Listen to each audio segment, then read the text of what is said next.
yours? Or? I'll take it. Take it, Right there. Square on it. Good evening, everyone. The meeting will come to order. Madam Clerk, would you please read the adequate notice of compliance statement? Adequate notice of this meeting has been provided by the City Clerk's office in the preparation of the Council Annual Meeting Notice dated December 18, 2023, which was properly distributed and posted per statutory requirements.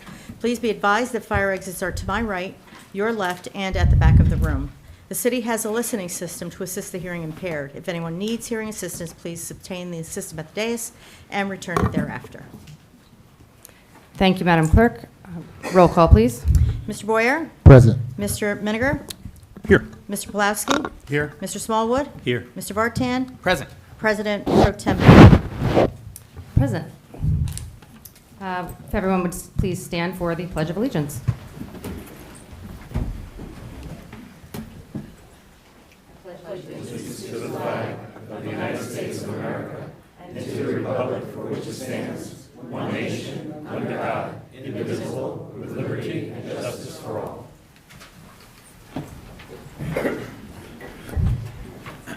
Madam Clerk, would you please read the notices regarding closed session and hearings and comments? A closed session meeting as authorized by state statute was announced and held prior to the start of this meeting, and the known items for discussion were listed on the published closed session agenda. Please be advised that council meetings are broadcast live on Comcast Channel 36 and Verizon Channel 30 and rebroadcast on Thursdays and Saturdays on HTTV on Comcast 36 and Verizon 33. When invited to speak, please come to the lectern, clearly state your name and address, spell your last name, and speak into the podium microphone so that your comments can be understood by all and properly recorded. Whenever an audience or council member reads from a prepared statement, please give or email a copy to the city clerk's office at cityclerk@cityofsummit.org. To help facilitate an orderly meeting and to permit all to be heard, speakers shall limit their comments to 3 minutes. Unless you are using an electronic device to follow the meeting agenda or need it for professional emergency contact purposes, please turn it off. Thank you. Thank you, Madam Clerk. At this time, Mayor, would you like to give your report? I'll be glad to. The Department of Community Programs has a few events coming up, including Fiesta Latina this Friday, September 20th at 6 p.m. on the Village Green, the Doggy Dip at the Aquatic Center Saturday, September 21st from 10 a.m. to 12:45, with separate sessions for small and large dogs, and Battle of the Bands on Sunday, September 22nd, beginning at noon on the Village Green. More information on these events can be found at summitcommunityprograms.com. Other news from the DCP is that the paddle courts at Wilson are closed until reconstruction is complete, and the age 2 to 5 playground at Maybe Playground has been removed as part of the Village Green Phase 3 improvement project.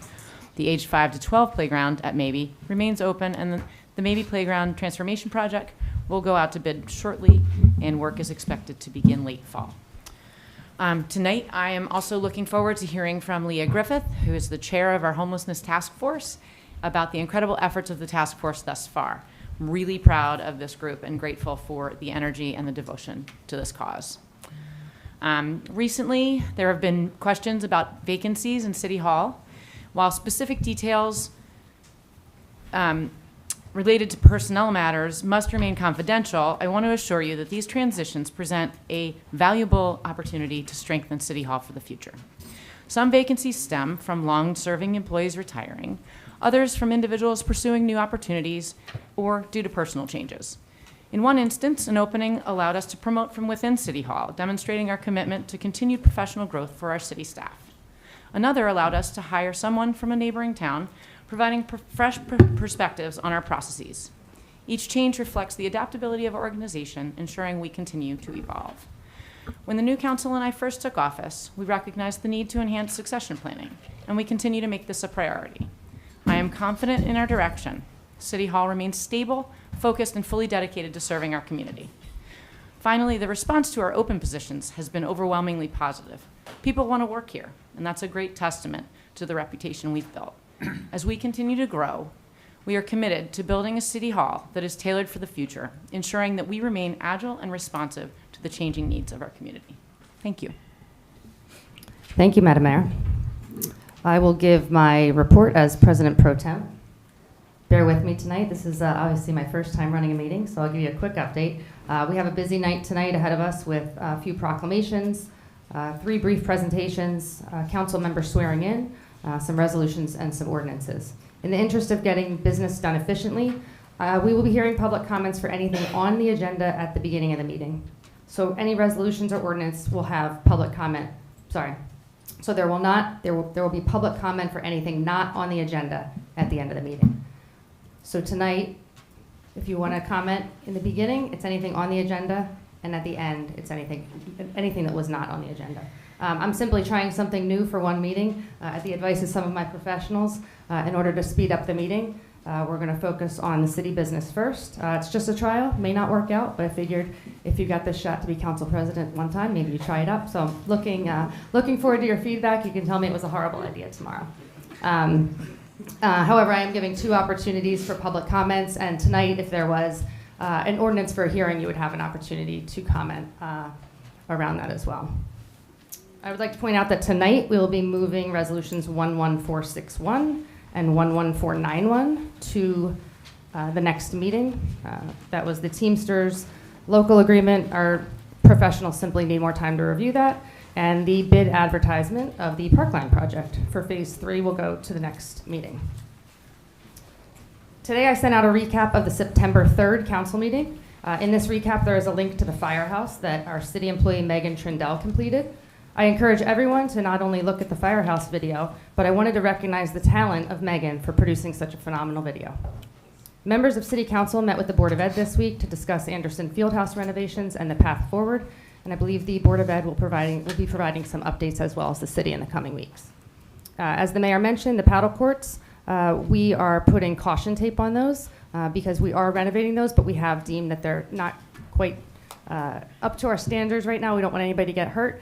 And I'm really hoping, I don't want to make promises that I can't fulfill, but with Mr. Tucci's help, I think we can potentially get the paddle courts done by Thanksgiving, hopefully. Well, It'll be a push. It'll be a push. pressure. It's aggressive, but why reach for it? Some members of council also met with employees of DEP regarding the Saltbrook area, where the houses are sort of falling into the streams need to be stabilized over on Springfield Avenue. So there's a bunch of houses that are really suffering over there. So we're working with our city engineer and DEP, as well as our consulting engineer to try to come up with a game plan there. And finally, I think the last thing, Director Schrager, can you just give a quick update on the Village Green project? I've had a lot of questions about the Village Green. It's all torn up, so I just wanted him to, just for a minute or two, talk about that. Certainly, the Village Green project, which we identify as the Phase 3 project, is really the completion of the 4th and final quadrant of the Village Green, which is the southeast quadrant, which also houses the Maybe Playground.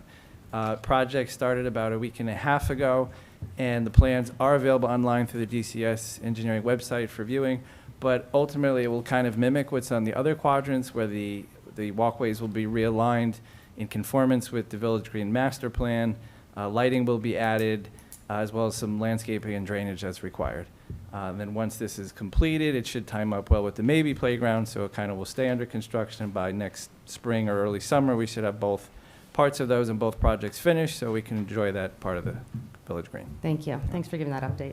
And 2 more quick items. As you leave here tonight from City Hall, I'm probably not going to explain this correct. You might be able to explain it better, Rosie, but they put a new light in that piece of art, and it's beautiful now. Oh, Yeah. yes, So yes. as you go out tonight, just take a look at it. It's really a special. They increased the wattage of the They light. increase the wattage of the light. So as you leave tonight, hopefully it'll be beautiful. And then the last thing, tonight, one of the first resolutions will be filling the vacancy for council member in Ward 2. And then at the next meeting, we will be asking for nominations for council president. And I think that is all. We can go on to proclamations. The first proclamation is going to be Pilgrim Baptist, so Reverend Allen.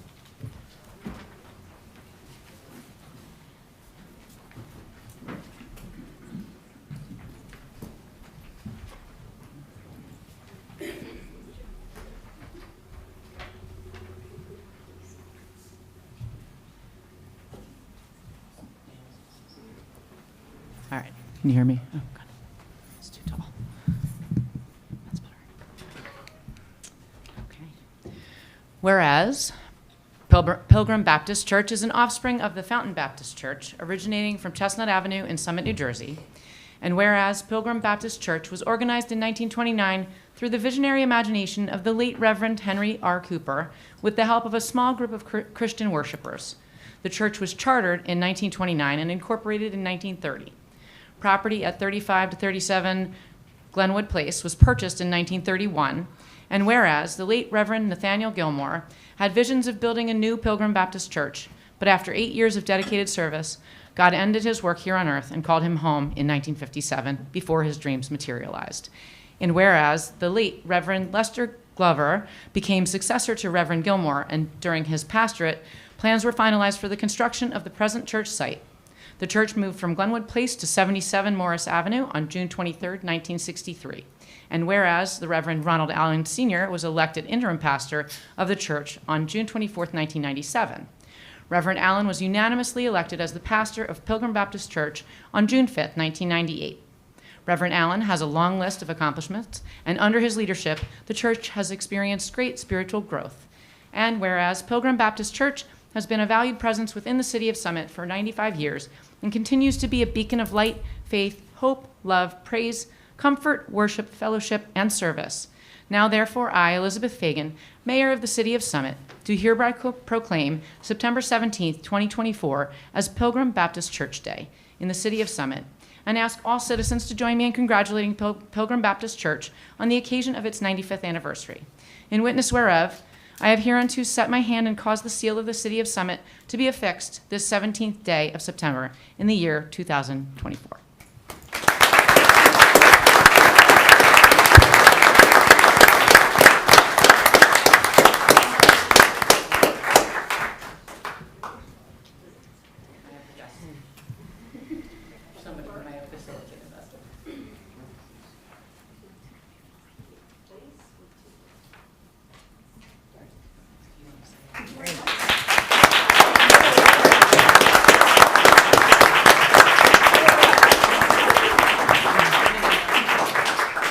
Get the mic out the way, sorry. Thank you. Good job.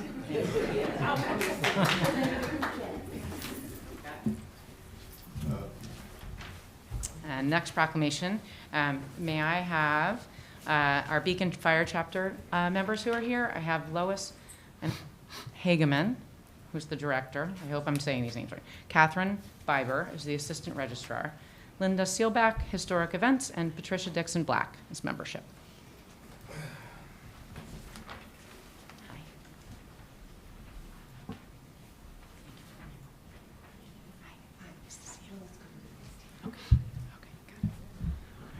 And I was practicing her name all day. It's always awkward. Someday I'm going to figure out a process here.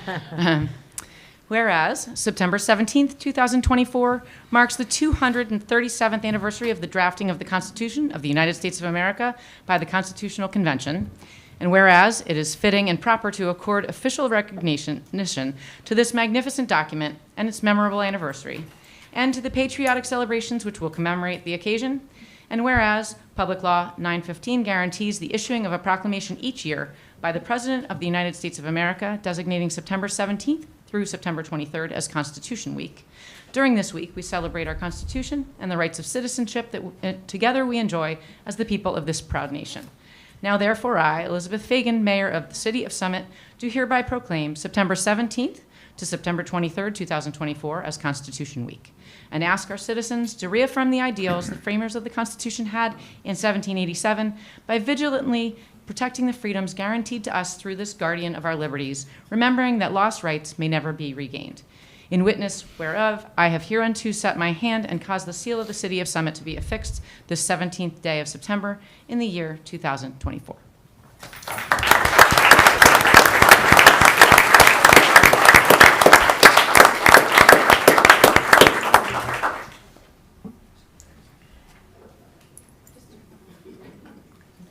Maybe you should go someone next to the mayor on your other side.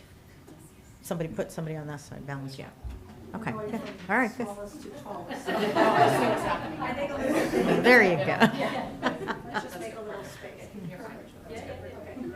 There, much better. 1, 2, 3. We have to make it aesthetically, please. 1, 2, 3. going to start putting tape on the floor.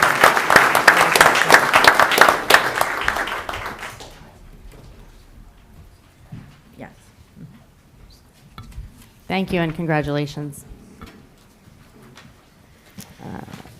Moving on, one of our first resolutions, as discussed in closed session this evening, is the vacancy left by Ward 2 candidate, Councilwoman Lisa Allen. Councilmember Pulaski. Thank you.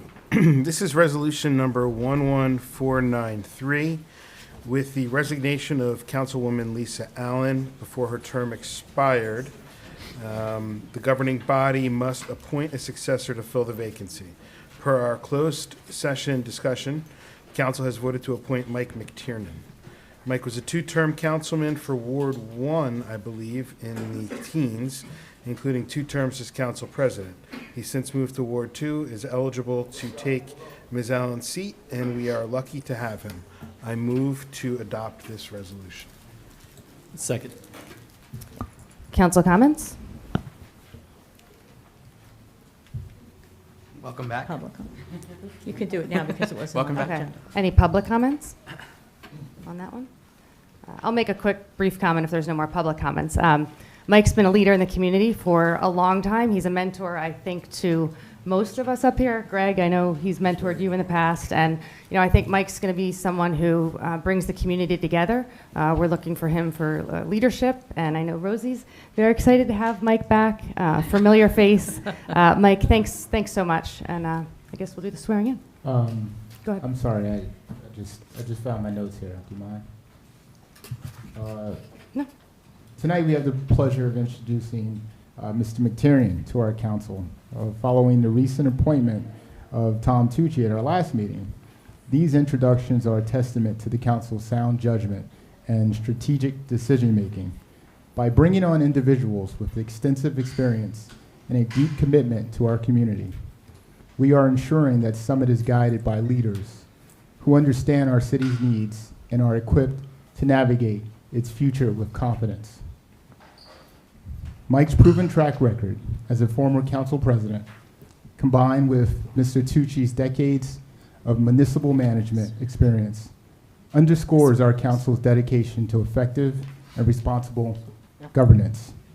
Their appointments demonstrate our commitment to harnessing the experience necessary to maintain a seamless, forward-looking approach in managing Summit's affairs. We are excited to welcome them both on board and look forward to a positive impact they will bring to our city. Thank you. Thank you.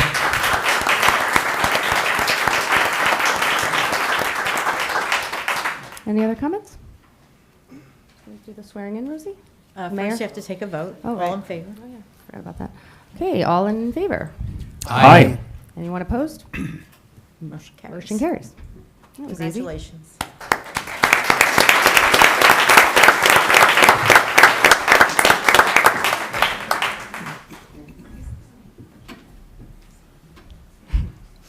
The Bible's right under there. All her stuff all over.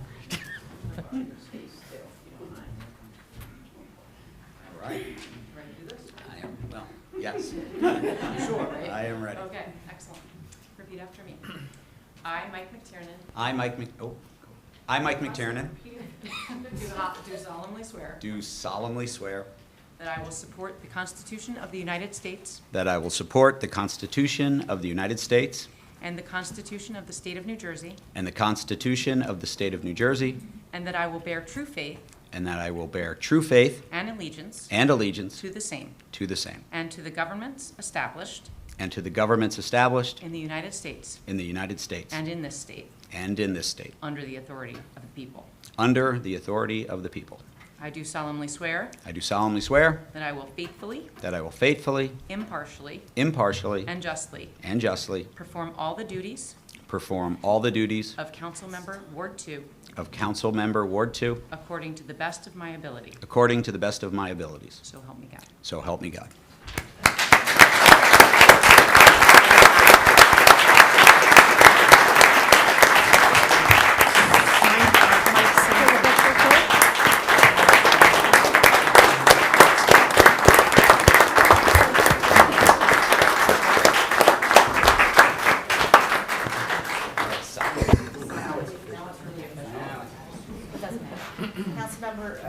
Mike's here, and you'll be sitting on the other side next to Mr. Tucci when you take your seat.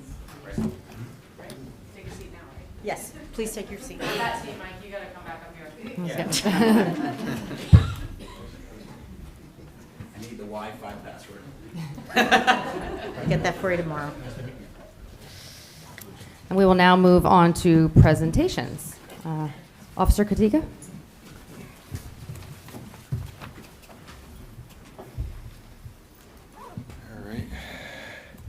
All right. Good evening, Mayor, Council, Council President Pro Temp.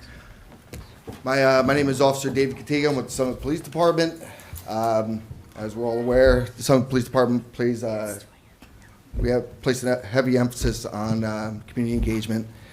And tonight, I am very proud to announce the return of a very popular program, the Summit Police Trading Card Program. This program was started in 2004, 2005. This year marks the 20th anniversary of the program, which is now the 5th installment. It's going to run from now through the end of the school year, and the program really aims to, engage the Summit youth for them to be more comfortable, maybe approaching us. The back of these trading cards, which is very similar to an average baseball trading card, features a picture of all of our officers from the chief on down to our newest hire, in addition to our city staff within the police department. The Summit Elks here, which, by the way, I'm sorry I didn't introduce them. I'm here tonight with the leadership from the Summit Elks. You have Fred Honold, Exalted Ruler, excuse me. You have Fred Wolf and John DeSocio. I know you are. So, Summit Elks are very active within our community, and they were very kind enough to sponsor this program. So without them, this program probably would not exist. So I definitely want to thank them for that. They, the Summit Elks, have a featured trading card as well. On the back of these trading cards will be either a bio of the police officer, or the history of, say, the Elks, or their mission statement, as well as our Summit patch. This year, for the first time, we have Mayor Elizabeth Fagan has a trading card featured. Oh yeah, that's going to be a hot item. So, but as I said, I'm very excited to launch this program. This program is going to run through the end of June. Next year, National Night Out in August 2025, we will announce a winner, or winners, I should say, of the trading card program. All these children who, collect a certain number of trading cards, their names get entered into a raffle for a prize drawing at the end of the year. And so we'll determine at a later date the number of winners and which prizes they will receive. With that, let me just turn it over to Fred here. Want to say a few words? Special thanks, honored to be here in front of the council. A few months back, good friend, mutual friend Edgar Mukavis came to me and said, I've got an idea for you. He said the Summit Police Department is having their 20th anniversary of the trading card. Now, as I look up here at the dais, we have a number of Summit Elks right behind you. We love to partner in town for all worthy causes, and we couldn't think of a better one than partnering with the Summit Elk, with the Summit Police Department, basically to bring children in a very friendly fashion to connect with our officers. Now, I'm going to do you the honors here of giving you the first set of elk cards that we have, but I also want to note that I do have two special ones that are collector items already. A Mayor Fagan and an Officer Katiga. And without anything further disclosure, each has a personal message on the back, so if you want to find Mayor Fagan's, you got to get a copy of this card. But with that, we really are honored to be here. One final note, all four of my children went through the Summit school system, and when they went through, I was amazed at how they just loved being here at our schools. I was asked by Officer Katiga to be there at the DARE graduation. Now, all grammar schools represented, I have never seen them as enthusiastic before, and I credit that fully to Officer Katiga. So with that, our former Exalted Ruler, current trustee, and a lot more, too many to mention, Rick Wolf, right? Thank you, Fred. Thank you, Dave, for bringing this idea to fruition. I think, as everybody knows, the Elks Lodge and Summit is an integral part of the community, and we're very proud that this was brought to us and that we can support it. I'm disappointed that these cards will not alleviate any of my parking tickets in town. But it is very special. The Elks believe in supporting our first responders, our police force, as well as our fire department, first aid squad. And we look forward to moving this program forward, and we look forward to working with City Council and the police department and the other first responders and doing some type of event which we'll work on later this year. Thank you very much. And that's it. That's all I have to say. We will be putting out basically a list of names, cards that are maybe featured every other week, such as maybe members of the Detective Bureau or our administrative staff, such as our chief and our captains. So be on the lookout for that. Just want to thank Megan Trindell for her hard work, Nikki Griffiths, and actually I'd like to mention Sergeant Tom Rich. He's the one who initially introduced this program in 2004, 2005, so we're just continuing on that tradition. Like I said, it's a huge hit with the kids, and it just further solidifies our position within this community and continues on with our goals of engagement with not just the residents, but our youth. All right, thank you. Thank you so much. Thank you, gentlemen. Thank you very much.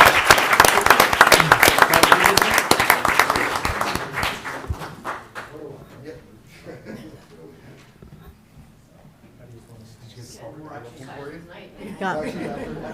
Okay. Thank you, Jim.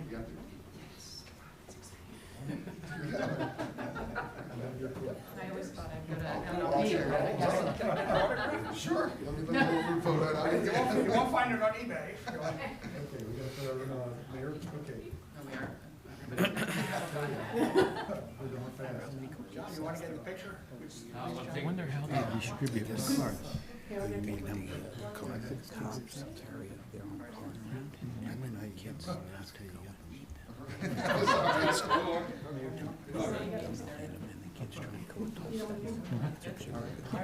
you guys. Thank you very much. Doesn't even make football cards.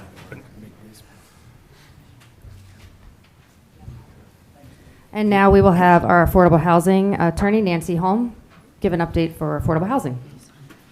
Oh, Good evening, Mayor Fagan. Nancy, I'm sorry, if you just move your microphone a Yes, little sure. bit closer. Sorry. Is that better? Better? Okay, sorry. I'm not usually quiet, so. Good evening, Mayor Fagan, President Pro Tem Hamlet, and members of the City Council and members of the public. The latest affordable housing update news is that the city was required, based upon the amendments to the Fair Housing Act that were signed into law in March of this year, to provide trust fund and unit monitoring to the Department of Community Affairs. The city's municipal housing liaison, Stephanie Sulios, and administrative agent Mark Leckington worked very hard to input the data into the new DCA database, which launched only 2 weeks before the deadline, and expected every municipality to enter 30 years of data into a system by yesterday. And my office also sent hard copies and emails to the DCA to ensure that the reporting deadline was met.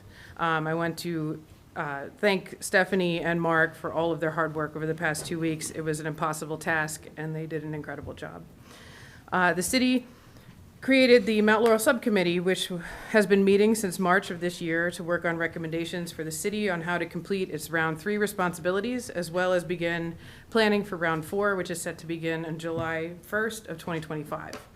An overview of the city's numbers. The city lacks enough vacant land to satisfy the past 2 rounds worth of obligations, so the court approved the city's vacant land adjustment, which makes the city's actual number, also called a realistic development potential, 36. There's also going to be a test when I'm done so that you all remember all of this. The remainder of the total is called the unmet need, and that number is 702. The DCA will be coming out with Round 4 numbers at the end of October. For now, the focus for the city is to finish Round 3, which ends July 1st of 2025.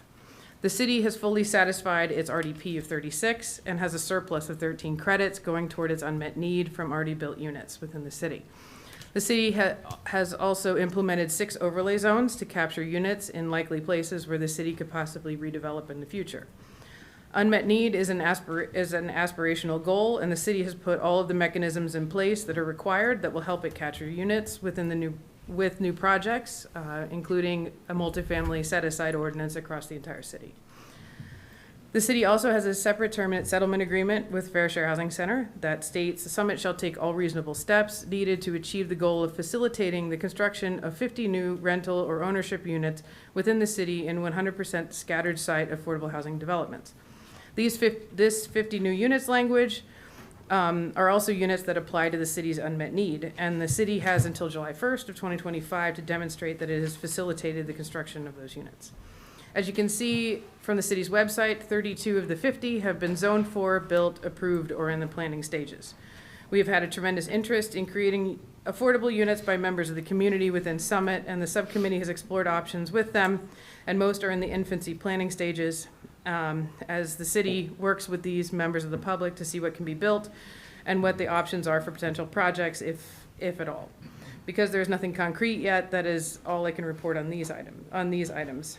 While the city can't comment on the details yet, the city is also working with several developers and affordable housing providers to complete the remaining 18 units. I hope to be able to report on at least some of these projects to the public in my October update. The Habitat for Humanity project is built, and Habitat has closed on 3 of the 12 units so far, with more closings to come. The subcommittee and the city's affordable housing professionals are also working on round 4 recommendations and necessary tasks related to preparing the city's round 4 housing element and fair share plan, which must be adopted and submitted to the state's new administrative entity called the program by June 30th of 2025. As I stated previously, the new numbers for round 4 are scheduled to come out from DCA in late October, but for now the subcommittee is exploring recommendations for the council. Part of that planning process was also for the subcommittee was to develop a recommended developer engagement process, which is before the council tonight as a resolution to adopt as a formal process. This way, the city and developers have a chain of communication and a process by which developers can have projects possibly included in the affordable housing plan that cannot be created as of right with the city's existing zoning. These projects can be considered in a meaningful way, and the city can make informed decisions about how to plan for round 4. My intention is to bring an update to the public, hopefully once a month, in the city's affordable housing accomplishments and planning for round 4. Thank you. Thank you, Nancy. Any questions from council members? No. Appreciate that update. I know you've been. Actually, just curious, what's delaying the process for filling those units for the Habitat?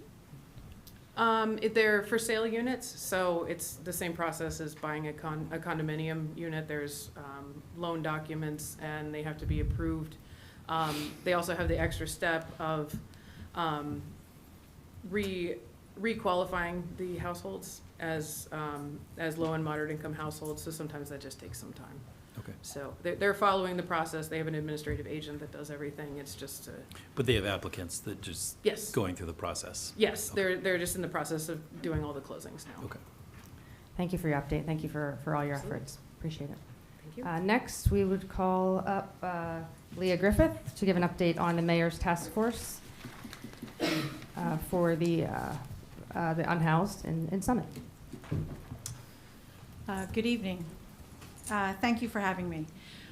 First, I wanted to say thank you to the mayor and to the council for forming the task force to address such an important issue in our community.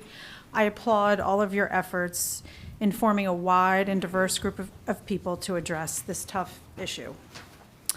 For those that are not aware, our group consists of representatives from the Summit Police Department, Summit Fire, Summit First Aid Squad, Bridges, Family Promise, Summit Warm Hearts, Bridgeway, Grace, SHIP, the Summit Foundation, Other Fellow First Foundation, Downtown Business Owners, residents, the Summit Public Schools, clergy, and Overlook Medical Center. We're a big group. We're fortunate to have such a dedicated, talented group of individuals willing to work together for the most vulnerable in our community. So why was there a need for this task force? Just to give you a little background, over the last year, concerns and complaints from downtown business owners, area private schools using the train, and concerned residents grew, particularly on Union Place and around the train station. The Summit Volunteer First Aid Squad responded to over 280 calls related to alcohol and unhoused individuals in the first 8 months of this year alone. The Summit Police Department responded to likely 3 to 4 times that amount. Critical emergency response systems were being taxed. Most importantly, a growing sense that what we were doing is not working, and a growing concern for the health and well-being of the unhoused in our community.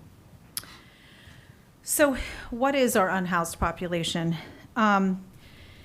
Nearly all of the unhoused in our town did not lose their housing in Summit, but have adopted Summit as their home. Many have experienced trauma or other difficult situations. Mental health issues and alcohol misuse are prevalent. However, I would urge you to not consider the group a monolith. Each has a unique story. So what are we doing? We first met on June 17th as a group of 25. Since then, we have met over 15 times in a variety of breakout groups to understand the problem, the resources, and solutions.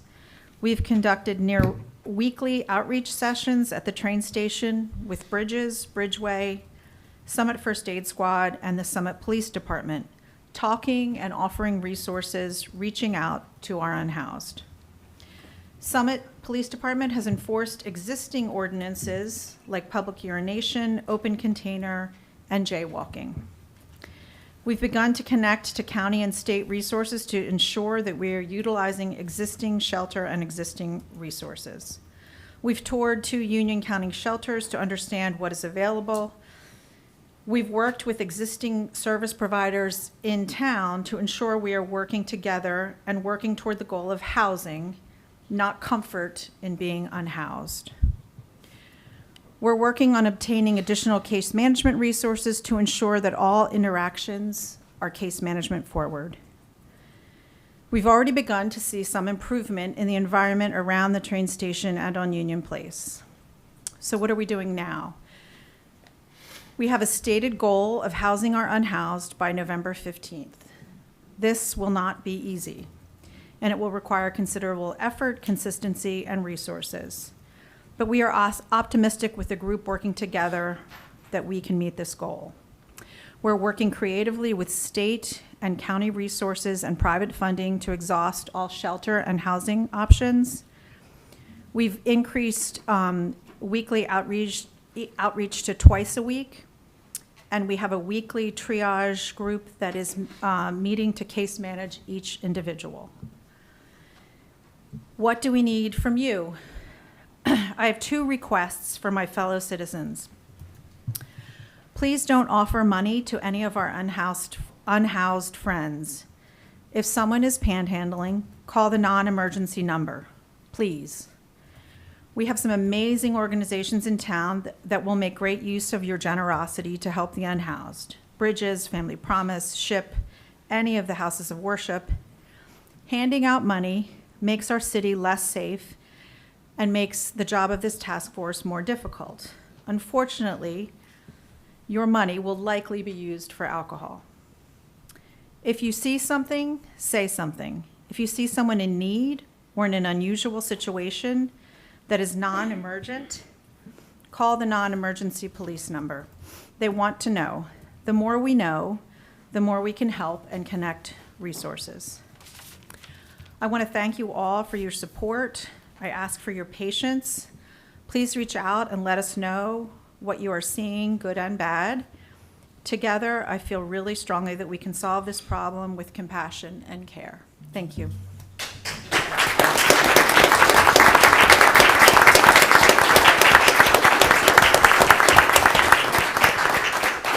Thank you very much, Leah, and thank you for all your volunteer work at the EMS. It's just what you're doing is truly impactful and meaningful for the community. I will tell you, I sat in the mayor's task force last week, and it's just an amazing group of people. They're working so hard, and as like Leah said, the most important thing is case management. The more we can figure out the buckets in which people need help, we can truly try to get them help. I'm working right now with Robin Tanner, trying to contact Union County so that we can get vouchers. So for unhoused, they actually can get priority in for certain housing vouchers. So we're going to be working really hard this week and next week to try to get our hands on some more vouchers for those folks. So thank you very much. Okay. No, yeah. Now you're going to open the public comment. Right.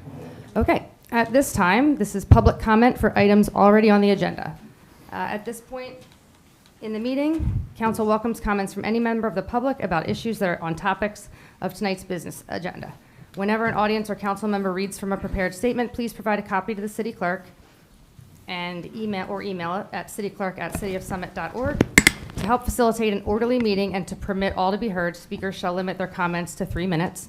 I did try to get rid of the clock, but apparently the other timer is not working, so I apologize. It's my first time. If you come up, please state which resolution you are speaking about. Council members, this is your opportunity to listen and pay attention, because when we go through the ordinances and resolutions, it's important to remember the comments in case you want to take any of those into account. I want to address the affordable housing presentation. Is that okay? It was on the agenda, so. Okay. Yep, this is on the agenda. Vicki Letterman, Clark Street.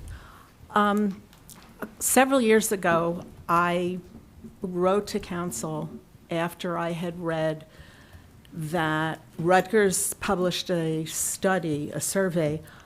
47% of the single-family homes in Newark in that particular year, it was a couple years ago, that were owner-occupied single-family homes were bought by hedge funds and investment companies and turned into rentals, and typically overpriced rentals and non-maintained.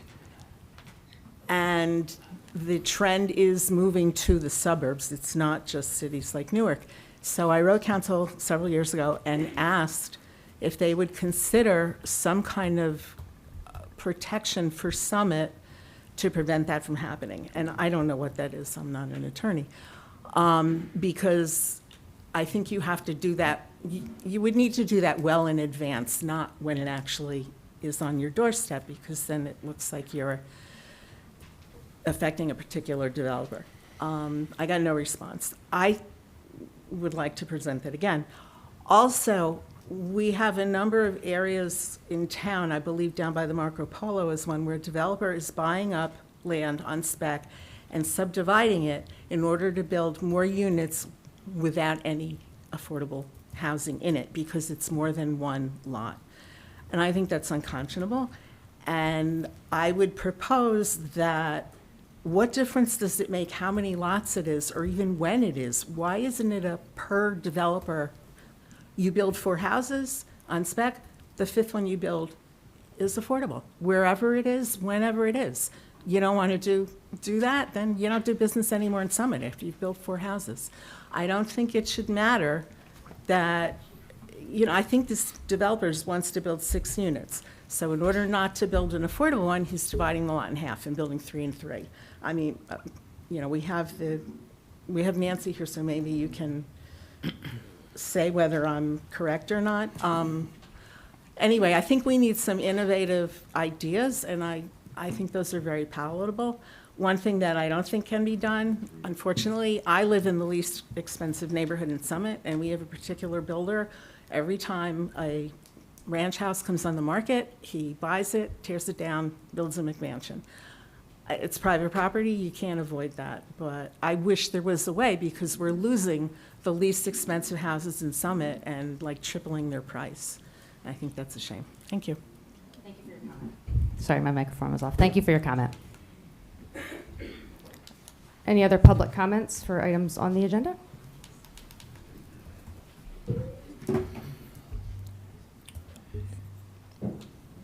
Good evening. Diego Hoyk, 9 Argyle Court. Why has this council made it impossible for the public to comment on 6 of the 16 resolutions on the agenda? Why did you open up these resolutions for comment now when these items are, quote, pending closed session, end quote? So there is zero information about them in the agenda packet. How is the public expected to know what was discussed during closed session at this stage in the meeting? The alternative you offer to the public is to wait and comment on an item after you have voted on it.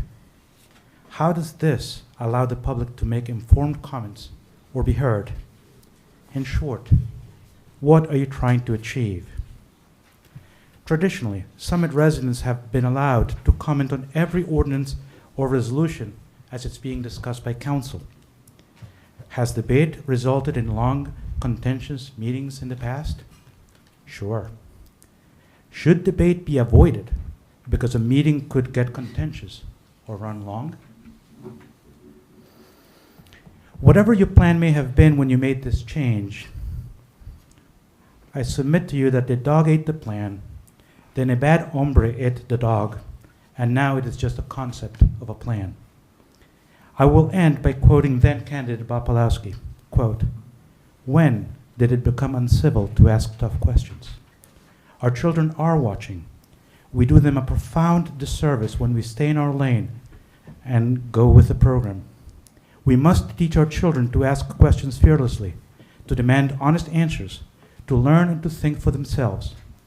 Summit deserves no less from this council." End quote.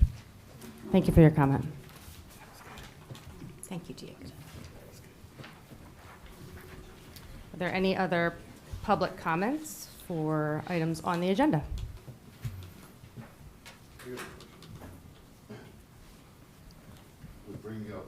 I'm sorry, sir, can you state? Mark Goldfarb, Tanglewood Drive. And can you tell us the resolution that you? Well, it's not, I'm wondering, can we ask a question about what she brought up about the homeless people in Summit and what Sure, they're doing? go ahead. Okay. Yes, sir. One is, how big of a problem is it in how big of a problem is it in Summit? How many people are we, talking about? How large of a population is it? And two, it was mentioned that they're being rehomed or helped. Where are they being homed and helped? Is it in Summit? I mean, what are we doing with them? I didn't understand, when she was explaining. Sure. It was in such generalities. I'd like to know a little specific. Are we talking about 6 people, 12 people, 100 people? How big of a problem is it? Thank you for your comment. We can certainly discuss that tonight as a council. Mayor, you can probably give some, because it's a good question. We can. I mean, I can weigh in on a couple of things. So, there's a larger population, and there's a population that is really the focus right now. And that's 17 individuals that have been identified across all of the service organizations that are providing care and assistance. Between the PD and Warm Hearts and Grace and Bridges and all of those organizations, and so we're trying to, and actually Leah mentioned the small sort of subgroup triaging each of those individuals as individuals, and so what we're not in the process. The process is ongoing. They have not been sheltered yet. That's the goal, and so the resources are from state, county, and then locally. So it's a collaboration of a lot of moving parts. And I think Leah's doing an excellent job of coordinating those efforts and those conversations. Thank you. Are there any other public comments on items on the agenda? Okay, with that, we will close public comments. However, there will be some comments on your one, Greg, correct? That's correct. Yeah. Okay. Council President Pro Tem, I think it's helpful to explain to the public that the items that were pending closed session discussion, you will give the opportunity to the public to comment on those as they occur. Yes. Okay.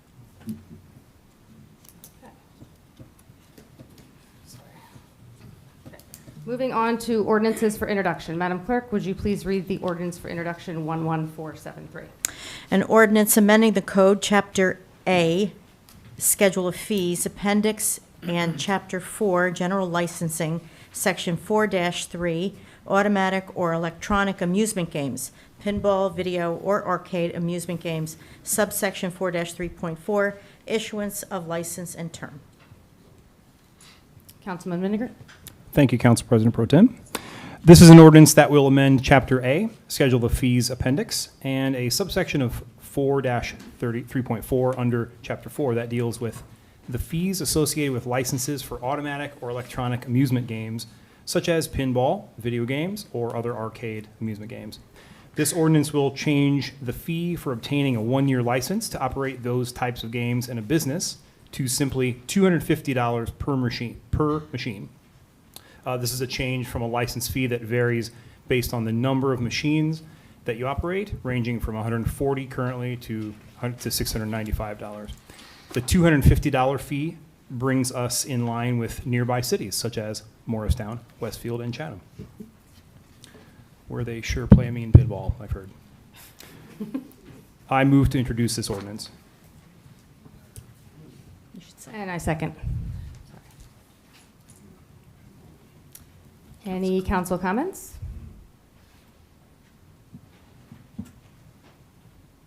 Hearing none, Madam Clerk, would you please conduct the roll call vote? Mr. Boyer? Aye. Mr. Miniger? Aye. Mr. Pulowski? Aye. Mr. Smallwood? Aye. Mr. Vartan? Aye. Mr. McTiernan? Aye. And President Pro Tem Hamlet. Aye. Motion passes. And the hearing will be The on, hearing will be on October 8th. right. Moving on to resolutions. The first one, as I mentioned earlier, 11461, we will be having at the next meeting, potentially, pending Mr. Giacobbe's guidance. So we are moving on to Councilmember Miniger. Thank you, Council President Pro Tem. This is number 11497, and per closed session discussion, this resolution amends the consulting services agreement with 6th Avenue Consulting, LLC, from where we obtain the services of our interim city administrator, Mr. Tom Tucci. This extends that agreement for an additional 2 months into November 2024 for an additional amount of $12,000 per month, and I move to adopt this resolution. And I second. Council President Pro Tem. Yes.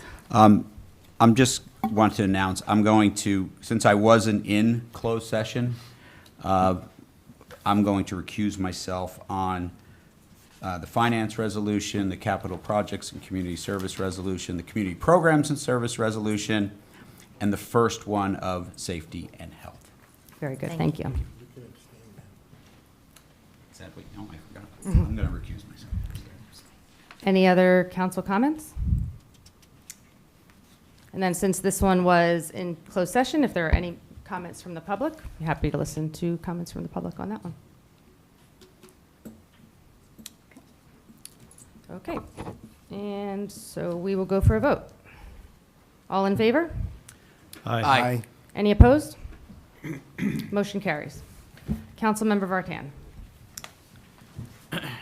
Thank you, Madam President. Okay. This resolution did not appear, this is resolution ID number 11439. It did not appear in our public-facing agenda packet. So in the interest of transparency and per our closed session discussion, I will now read the ordinance, or read the resolution rather.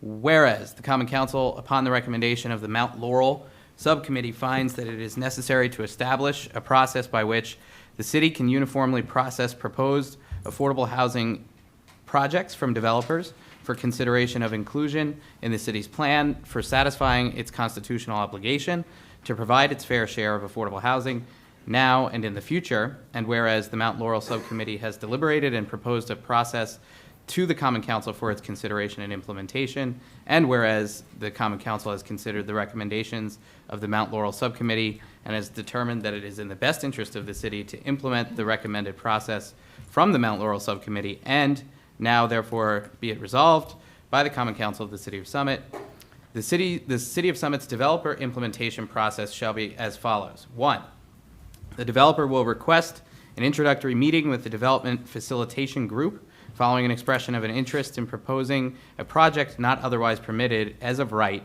via the city's current zoning ordinance that includes affordable housing units. And 2, the Development Facilitation Group will then contact the developer to request documentation for the proposed project and will schedule an introductory meeting with the developer. And 3, the developer will prepare and submit the material requested to the Development Facilitation Group. And 4, the Development Facilitation Group, within approximately 30 days, will review the materials submitted by the developer prior to the introductory meeting, hold an introductory meeting, and then prepare a summary and analysis of the proposed project to the Mount Laurel Subcommittee for review. And 5, upon receipt of the summary from the Development Facilitation Group, the Mount Laurel Subcommittee will review the proposed project at the next available meeting. And 6, the Mount Laurel Subcommittee will prepare and submit its recommendation to the members of the governing body for review. And 7, the members of the governing body in closed session at the next available meeting, from its receipt of the subcommittee's recommendation, will review the subcommittee's recommendation and any supporting documents and will decide whether to move forward with discussions and the developer about inclusion of the project into the city's affordable housing plan. And 8, upon direction of the governing body, the city's administrator will contact the developer. And 9, the developer will decide how to move forward by taking action that may include, but is not limited to, request for rezoning, submission to the zoning board and/or planning board, proceed as of right, request review of an amended concept plan by the Development Facilitation Group, Mount Laurel Subcommittee, or withdraw its proposed project from consideration. The Development Facilitation Group shall consist of the following members: the city administrator, the city's municipal housing liaison, the city's planner, and the city's affordable housing council. So that was a lot of talking for me just then. But I want to just, so we've talked, there has been a lot of discussion in this community about affordable housing. What has been discussed this year is implementing a process and being transparent and public about what that process is. Council President Pro Tem Hamlet and I agreed that the way to be most transparent about doing that is to formalize it in the form of a resolution. The resolution, it's not just me talking, we will put it up on the website. But now that once we have this established, nobody up here can change it without having a resolution, and it will be clear to the community what is happening internally when a request is made that relates to affordable housing. So I'm supportive of it, and I will leave it at that, except to say I move to adopt the resolution. And I second. Are there any council comments? I have one. I know that I just want to explain to the public, as Greg had said, I think this is something that Councilman Vartan and myself, as well as our attorney, Nancy Holm, the mayor, the Mount Laurel Subcommittee has been working really hard on. So we've been going back and really fine-tuning this resolution. I think it's going to be a really good thing for the community, and obviously welcome any advice from our new council member or our new interim city administrator. So at this time, we can take comments from the public, since this was in closed session on this topic. Are there any members from the public that would like to make a comment about the resolution number 11439? I'm sorry to keep standing up. Mark Goldfarb. So what's going to happen with all the applications that came in prior to this resolution? Are they going to be susceptible? Are they going to be applied to this and have to start the process all over again? Or are they going to be grandfathered in to the way you've been handling it up to this point? Do we want to have Nancy? So let me get this, sorry. We formulated this process, and any developers that have come in since the process has begun, we've started implementing it. So all the developers, no one has to start all over again. It's, we're moving forward from this point so that all developers know that they contact the municipal housing liaison and start the process. So that means all the ones that have applied up till before now are not grandfathered in, and they will continue by whatever process you were using prior to implementing this process. Am I correct? There are only a few projects that are in the pipeline, but they've been using this process. So there aren't any that are grandfathered in, to use your term, so. Okay. Thank you for your comment. Can I just add one more thing? Thank you, Council President. I think it's fair to say, I think it's fair to say for a while that this process, in essence, has been what is the practice of city staff and of the council, even before the creation of the Mount Laurel Subcommittee. However, we are in a somewhat charged environment surrounding affordable housing, and we've been talking for a while about the need to be as transparent about it as possible. And saying we have a process is good. Actually implementing, writing it down, and then sharing it with you, I think is better. So that's what we're doing here. Thank you, Councilman Vartan. At this point, we will take a vote. You should do a voice vote. Do a voice vote? Okay, all in favor? Aye. Any opposed? Motion carries. And we'll move on to Councilmember Smallwood. Thank you, Council Pro Tem. This is ID number 11486 to declare a vacancy in Parking Services Agency Administrative Assistant. Last meeting, we had announced that we had hired a new parking director, which was within, and Nicole Sawicki has done a fabulous job so far. So this position is to replace her old position so that she has an assistant to work with. So I move to adopt this resolution. And I second. Are there any council comments? At this time, if any member of the public would like to comment about this resolution, feel free to come forward. Seeing none, we will go for a vote. Voice vote, Rosie? Yes. All in favor? Aye. Opposed? Motion carries. And Councilmember Boyer. Thank you, Council President. This is Resolution ID number 11485, which authorizes the appointment of Anthony Manna as a police officer. Anthony is currently enrolled in the Passaic County Police Academy and is expected to graduate on September 25th. He holds a Bachelor's of Arts in Criminal Justice from St. John Fisher University, and he has demonstrated a strong work ethic and leadership skills throughout his academic and extracurricular activities. His experience as a teacher assistant, football coach, and team captain highlights his dedication to the community, and he has really good problem-solving abilities. He was the captain of his football team. We spoke about that briefly. He's definitely a leader. I move to adopt this resolution. Second. I'm sorry. Are there any council comments? At this time, if any member of the public would like to come up and comment on that resolution, feel free. Seeing none, we'll take a vote. All in favor? Aye. Any opposed? Motion carries. And your second one. Thank you, Council President. This is Resolution ID number 11462, authorizing the request agreement with the County of Union to permit the installation of a rectangular rapid flashing beacon and a crosswalk at the intersection of Morris Avenue and Butler Parkway.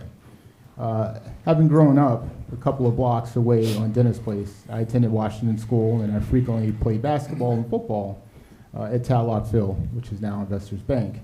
But this improvement is something that has been needed for years, and it is crucial that we increase pedestrian safety in our community, particularly at this intersection. And this has been confirmed by the Safety Committee as a necessary measure, and I am extremely happy to announce this resolution. I move to adopt this resolution. Second.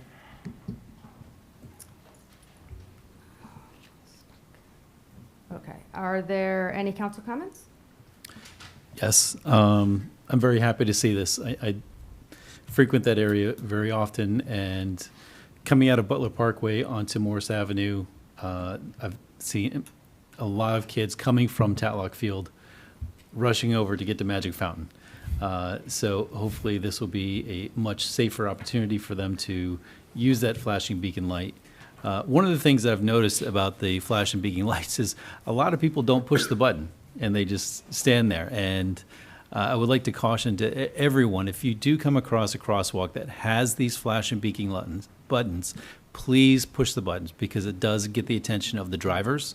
And especially with Morris Avenue being a very busy street, I hope that this will create much more safety for the kids crossing the street between Magic Fountain and Washington School as well as Tatlock Field. And I look forward to having more of these flashing beacon lights put on to other streets in our town as well. Go ahead, Greg. Thank you.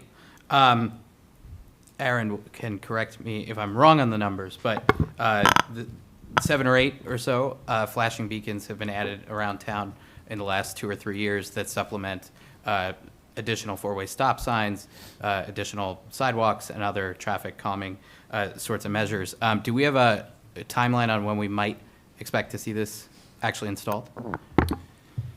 Yes, through you, Council President. So when dealing with pedestrian and traffic safety, and then also when you complicate it by it's a county road, Morris Avenue is a county road, so the crossing would be across Morris Avenue.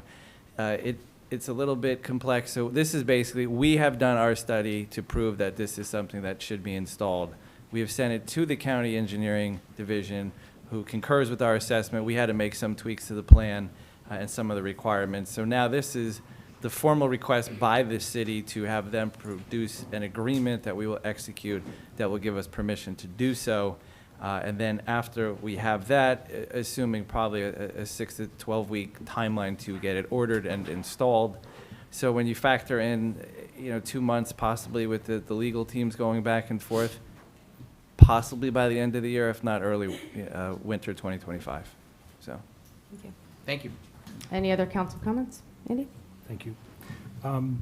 Through you, Council President Pro Tem. Mr. Schrager, you last year talked about the option for those signals to be, in some cities, communities, some areas have them on timers, meaning at certain times a day, they automatically are that kind of, they're flashing at certain times a day. Have you evaluated this for this particular intersection? So through you, Council President, if you could just clarify, so this is the push button activated one, and then they do have flashing beacons that are on a timer that will just flash saying during school hours. In this area, since this is a high pedestrian trip generation, when you have both the school and the ice cream shop, you would want one because there could be people random days, random times. So this is one that would be activated by a pedestrian themselves.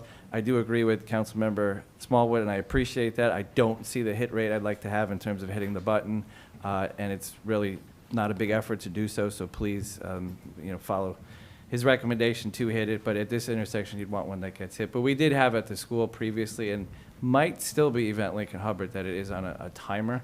Okay. Which can help. The problem is when you have cancellations, when you have school schedules that change, sometimes the technology isn't there. You just can't do it rapidly. So Right. Okay. Thank you.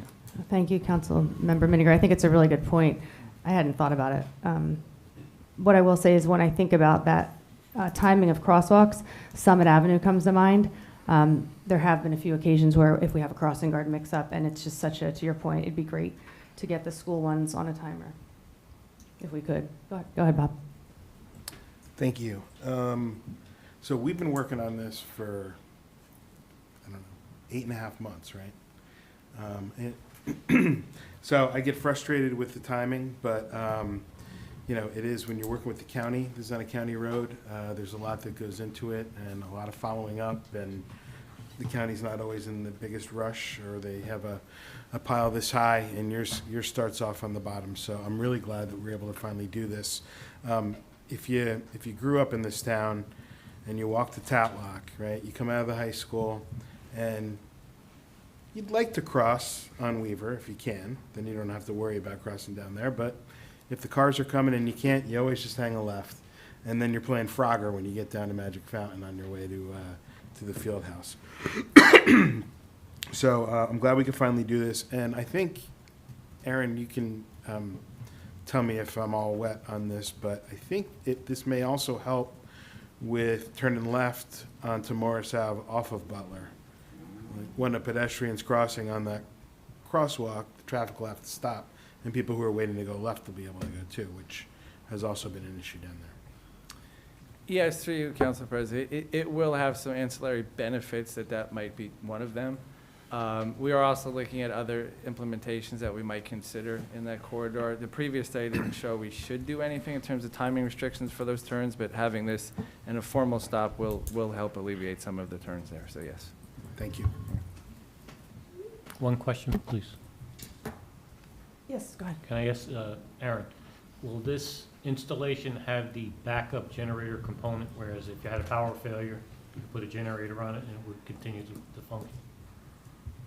Through you, Council President, so I believe it'll have that option. It is solar powered, so they do generally work pretty well in this location because it doesn't have big tree coverage.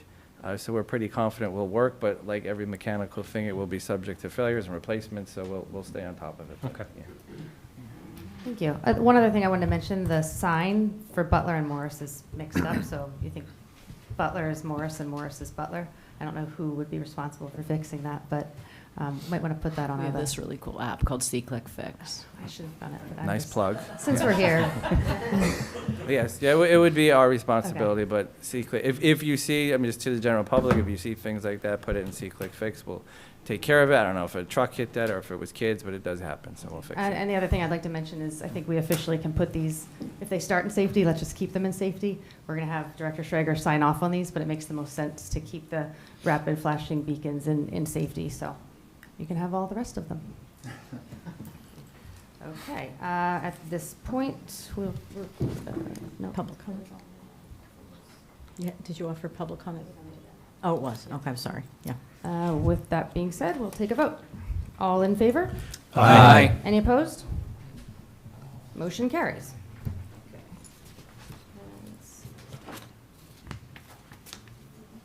So we're moving on to the consent agenda, right? Yes. Okay, so for the consent agenda, we are we are not moving forward with ID 11491, which was the authorizing the bid advertisement for the Parkline project. Was not quite ready for prime time tonight, so just for the record, we're pulling that one out. And would anybody else like to pull anything out of the consent agenda? No?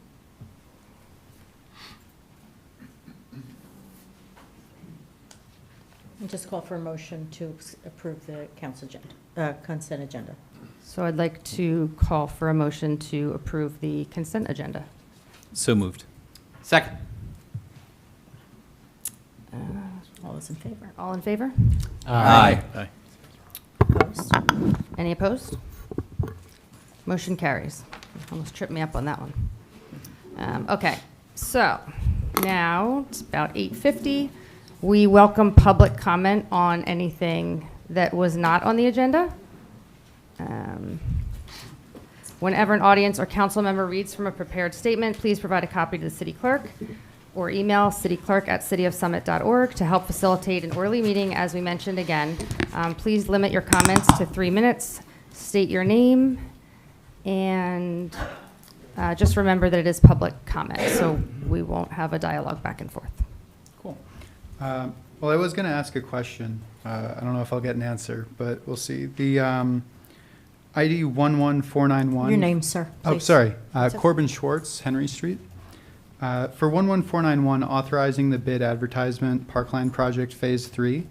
Do you know what the source of the delay is on that and why we are not discussing that today? And also, when might we expect to discuss that? Well, I am going to answer that one because I know it's really important. We were hoping, and Aaron, you can sort of jump in here. I think the Parkline, just so for members of the public, The park line, in many different forms, has been presented at council. I think, Rosie, how many times has it been presented at council? Too many to count. But with that being said, there were certain phases, and I believe this was supposed to, I can't remember, Director Schrager, when we were supposed to, they were supposed to start phase 3. Might have been July, I can't remember the exact timeline, but we got the plans back from Suburban Consulting, I believe it was about, Director Schrager, what date was that? It was like 10 days I believe ago. about a week or two ago, but probably about 10 days, yeah. About 10 days ago. So we finally are sending our final comments. They're about 90% complete. We were sending our final comments. So Director Schrager has a timeline for the next month or so about meeting, engaging with the residents, especially residents like yourself down on Henry Street, showing you the screening options again. Councilmember Vartan and I have been going rounds about this one for a while. I know it's really important for all of us, and I know we take your concerns down there very seriously. So we can get out something this week, I think, on that communication. Correct, Director Schrager?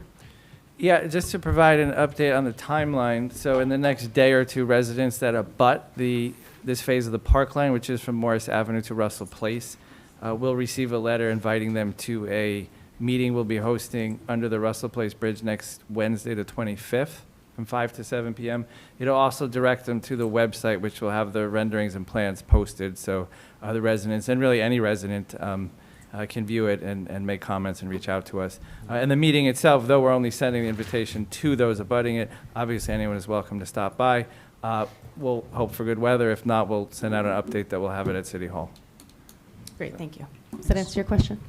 Yeah, I think so. Thank you.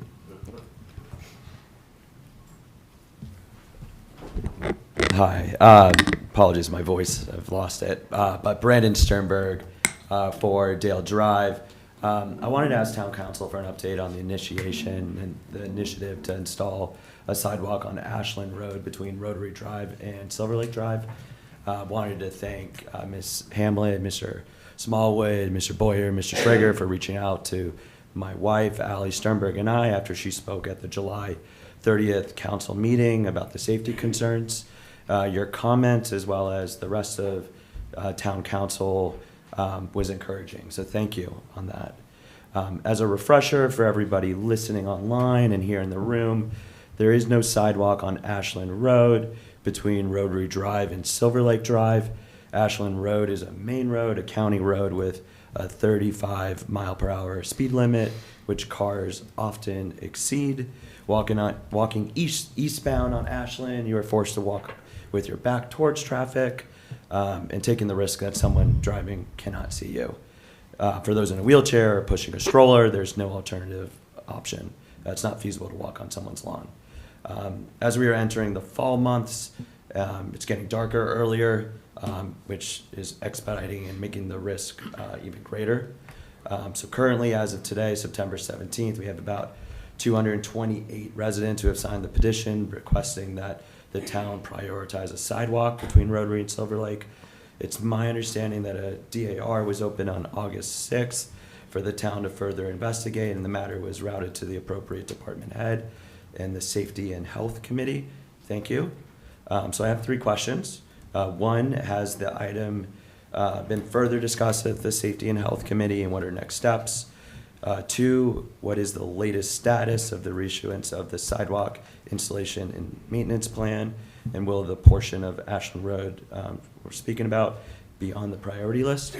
And then 3, what further action needs to be taken to further push this along? My wife and I constantly get stopped asking, like when we're walking, hey, what's the latest on the sidewalk? So I think answer to these 3 questions above will promote transparency and help everybody in the room and online listening be informed. And again, I want to thank everybody for prioritizing, and glad we're getting the motions moving. It's very encouraging. Thank you. Thank you for your comment. Director Schrager, I want to answer this one because I know we've been talking about it a lot, so.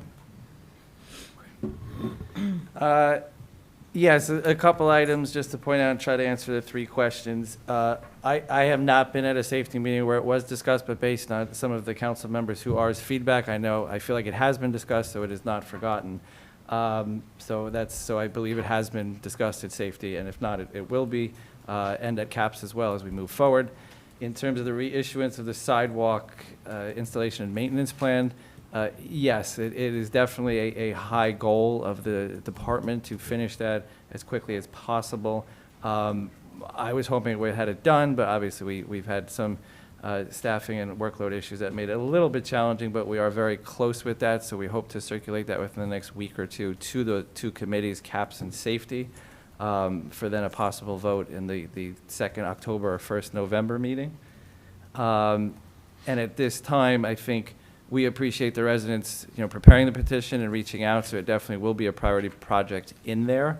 I don't think there's anything that can be done right now other than the process to play out, so we should just set some expectations that a sidewalk won't appear there by the end of the year, because in addition to having the plan and then developing plans, which will be unique and tricky in itself, because that is a area of, Ashland that does have the Plymouth rear-facing properties and a lot of trees, so there is some questions that will have to be looked at once we get a survey. We could better assess and then assess cost as we go into the 2025 capital budget planning. So I guess we're moving on as quick as we can, and we'll provide updates when we have them. Okay, thank you, Director Schrager. Do you want to comment? I mean, we've discussed this at length and at the safety committee, and I think the next step is sending it to CAPS for insights on budget, but from a safety perspective, we looked at it. We didn't see, no one had any objections to it, but I think we need to look at cost. So I think in the CAPS committee, see what's feasible, see what can be done. But the committee didn't have any objection to the sidewalk, so. Yeah, and I would just add one thing. Mr. Sternberg, he characterized this as a sidewalk between Rotary and Silver Lake. And I've also heard some folks would want to just continue it right on to Mountain so that you don't have to go around Plymouth. I've taken a good look at it out there, and there are no trees really that would be in the path of the sidewalk between Rotary and Silver Lake. And I don't think we'd have to even move any telephone poles. So from a safety perspective, I really think we could use it there. And I don't think that you have those other concerns. Between Silver Lake and Mountain, there are what I probably think are 100-year-old trees taking up a lot of space would be right in the path of the sidewalk. So whether it's feasible there or not, I don't think should delay us moving forward on the stretch between Rotary and Silver Lake. I'm sorry, the speed there on Ashland is? 35. So I have a question for Mr. Tucci. I'm going to throw this back at you, Tom. I was actually at a webinar the other day, and it was with Hoboken, and I think they were implementing I think it's called Net Zero, or Vision Zero. And they talked about one of the first things they did, I think, in their municipality was they moved the speeding limits to 20 on certain streets, but I've always been told that we can't do that. Mm-hmm. Is there a way to potentially lower some speeds on certain streets? And Well- I don't know, or maybe that should be offered to you, Director Schrager, I don't know. I'll take a stab at it first, and then he could pick it up from there. What would have to be done was you'd have to do some sort of a traffic study, first of all, to see what the current condition is. And then you would have to do a proposal and offer some traffic calming, because you just can't all of a sudden hit an area and drop down from 35 to 20. So there would have to be some traffic calming devices put in. Is it doable? Yes, but there's a process, as the city engineer will tell you. Aaron, you want to take it from here? Sure. The first part would be a speed study, and I think, depending on the area you're looking at, if it is downtown, you might be shocked to see what the average speed is. It's likely probably around 20, if not lesser. Yes, you have the occasional random car that will go faster, especially later at night. It doesn't matter what the speed limit is, they're going to do what they want. And it could have some impact. But you have to justify it through the study, and there's all sorts of methods detailed in both the MUTCD and through USDOT of how you can justify doing it. But then the issue is, how do you post it? Because now we don't have the speed limit posted downtown right now, so now you'd be throwing up 20-mile-an-hour signs everywhere. And how do you enforce it? So if you're not going to enforce it, and it's not going to change anything, the gain would be minimal, where you're better off just trying to protect your pedestrian vehicle interactions the best you can at the intersection, so, yeah. Thank you very much. Yeah. Okay. Are there any more public comments? Sorry, if you can just come up and state your name. Carlos and your- Figueroa. and I'm your- at 26 Russell Place. Carlos I'm Figueroa. going back to the gentleman's question on Russell Place, because I've been hearing so many stories, but I haven't got any correspondence or anything related to a parking lot that's going to be where that walk path is, whatever path it is that they're doing there. And I'm right next door to it. I mean, I haven't received any kind of correspondence in reference to anything that's being built there or anything like that, like a parking lot. And if there is something going on there, I mean, I would like to know, because it's going to directly affect not only myself, but all the children in the area. When the rec center kids go through there, walk through there, they go right to the pool. You got a couple of hundred kids walking by, and if you have a parking lot there, you know, how is it going to affect the kids walking by there? Number two, who is it going to bring to the area? So I'm not sure if I'm really talking about a parking lot. Is it really happening, or it's just hearsay? So can somebody, you know, at least send me something or let me know, or is it in the next meeting in reference to what's going on in that area? Absolutely. Because I'm completely blindsided with all that. All I just hear is what's happening, what's going on. Director Thank you. Schreiger, do you want to? Yes, so there were concepts, so it's essentially on the south side of Russell Place, where the Parkline Trail will, this phase will terminate on the east side of it. There is a portion of land that is owned by Onyx, that there was concepts at times that did include a parking lot there for use of the Parkline Trail. This phase will not include that. It will have a stairwell coming down, just like we have at the Morris Avenue intersection with the park line. But there's no parking lot now. It's Onyx land, for number one, so we don't have it. And number two, the Parkland Committee and really our committee had ruled against it at this time. So that is not included in this phase of the project. Again, residents starting, you know, tomorrow at some point will be able to go on the DCS construction page, and they'll see the plans and the renderings, and they should get the notice by week's end about the meeting on Wednesday, so.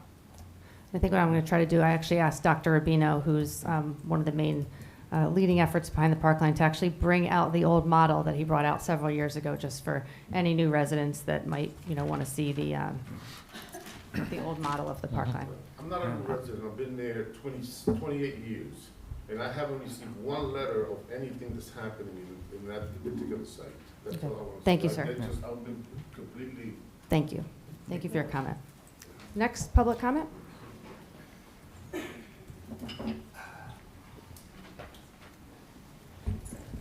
Good evening. John DeSocio, 17 Stiles Road, Summit, New Jersey. First off, I want to thank the city and the Department of Public Works for the road improvements. My shocks, thank you. My kidneys, thank you. And I don't know why people don't come and say thank you for all your good work. You deserve it. I'm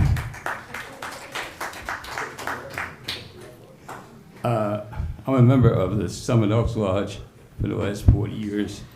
My committee is drug awareness, and I also chair the scholarship committee.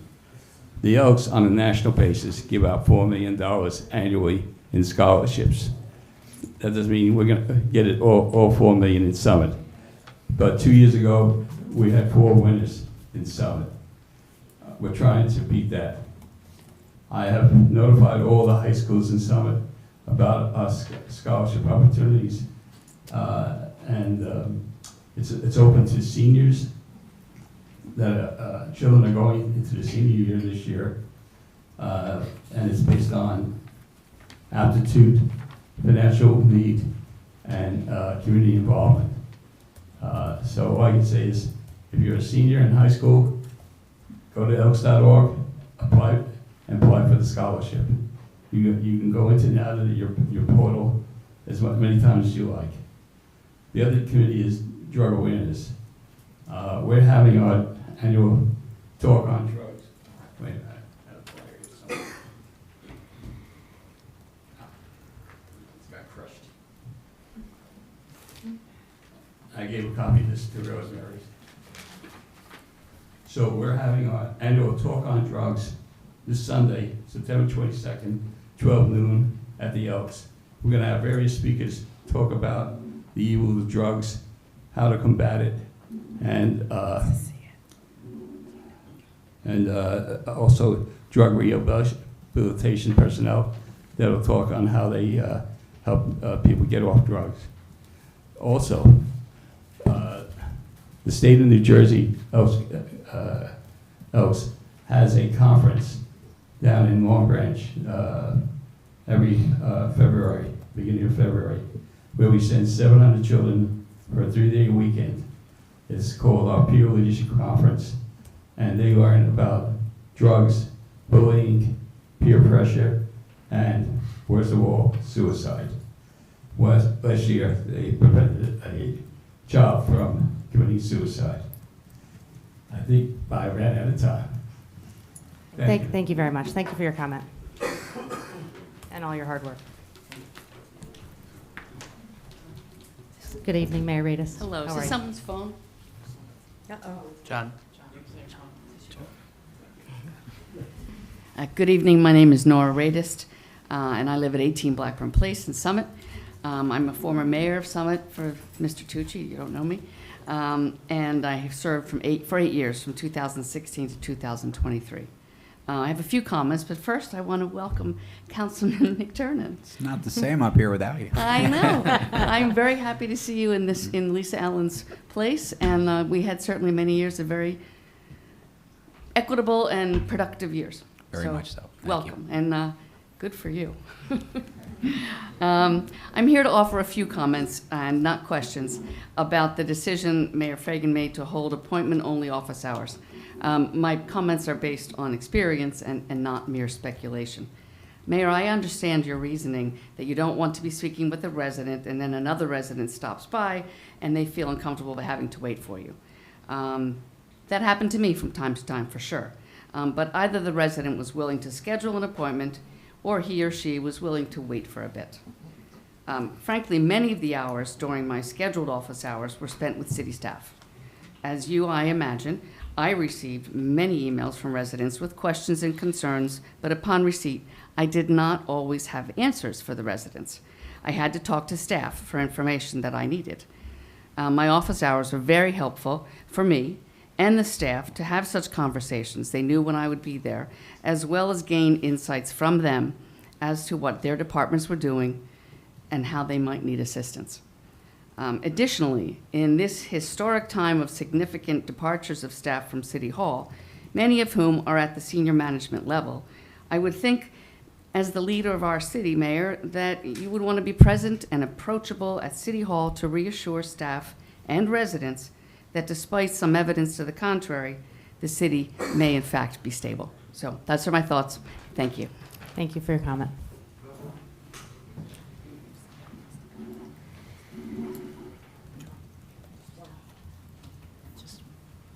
Yes, sir. Good evening, Andrew McCurdy, Parkview Terrace. My comment is about this turnover in city staff in recent weeks and what is going to be done to address it.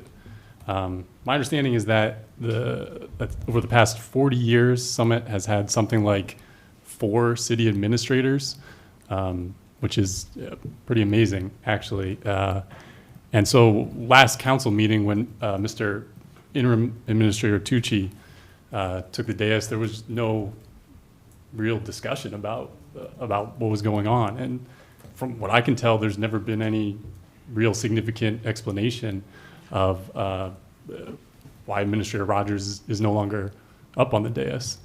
So setting aside that lack of information, which is confusing and glaring, there remains the important question of how the seat will be filled, how the position will be chosen, not only for that position, but for a number of other city management positions that are vacant in what appears to be an unprecedented exodus from City Hall. So I would ask you to consider what it looks like from the outside, because there's a real concern among residents that this could become a trend in Summit. Consider to an ordinary citizen who is not privy to what's said behind closed doors at council. You have an election last year, you have a new administration. Within months, there's half a dozen city staff, civil servants leaving or being pushed out. We don't really know what happened, and being replaced. And so that's a real concern, because is that going to keep happening in the future? Is that a trend? Is that what happens after the next administration change? And that concern and that worry only grows with the continued silence about this from council. So my request for tonight is, once again, more information on the details about the turnover, beyond the cursory summary at the beginning of the meeting. How will the positions be filled? What will the search process be? And I read that there was a proposal circulated among council, at least one proposal about how that search process could happen. You could put together some sort of search committee that involves residents as well as city staff and elected officials, and that that might solve the problem of insulating the decision making and protecting against this concern that you'll have turnover after each election and people being replaced. So I would urge the council to consider that proposal or something like it that could achieve the same ends to address that concern. Thank you. Thank you for your comment. Council President. I'm going to keep moving forward. Oh, through yeah, public you'll comment. do it at the end, right? Yep, thank you. Yes, sir. Good evening. My name is Miguel Velez. I'm a resident of 113 Mountain Avenue, and I will be there 40 years in December. I just have two quick questions, not a whole statement. Actually simple. It's my understanding that no one is allowed to post political signs or billboards on city property or city offices. Is that correct? Sir, this is just public comment. If you could just make your comment. Just make Sorry? your comment. It's just not a back and forth. If you could just make your comment, please. Well, my comment is going to follow your question, the question, because here, let me make a comment then. I think there's enough copies for everyone.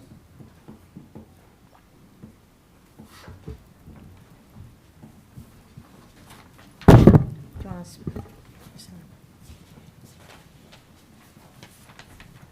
I think we're going to have to share. Okay, so my comment is that since August, I've noticed this employee at the transfer station, who is the agent at the gate, has turned her SUV, the back of it, into a 3x5 Trump billboard.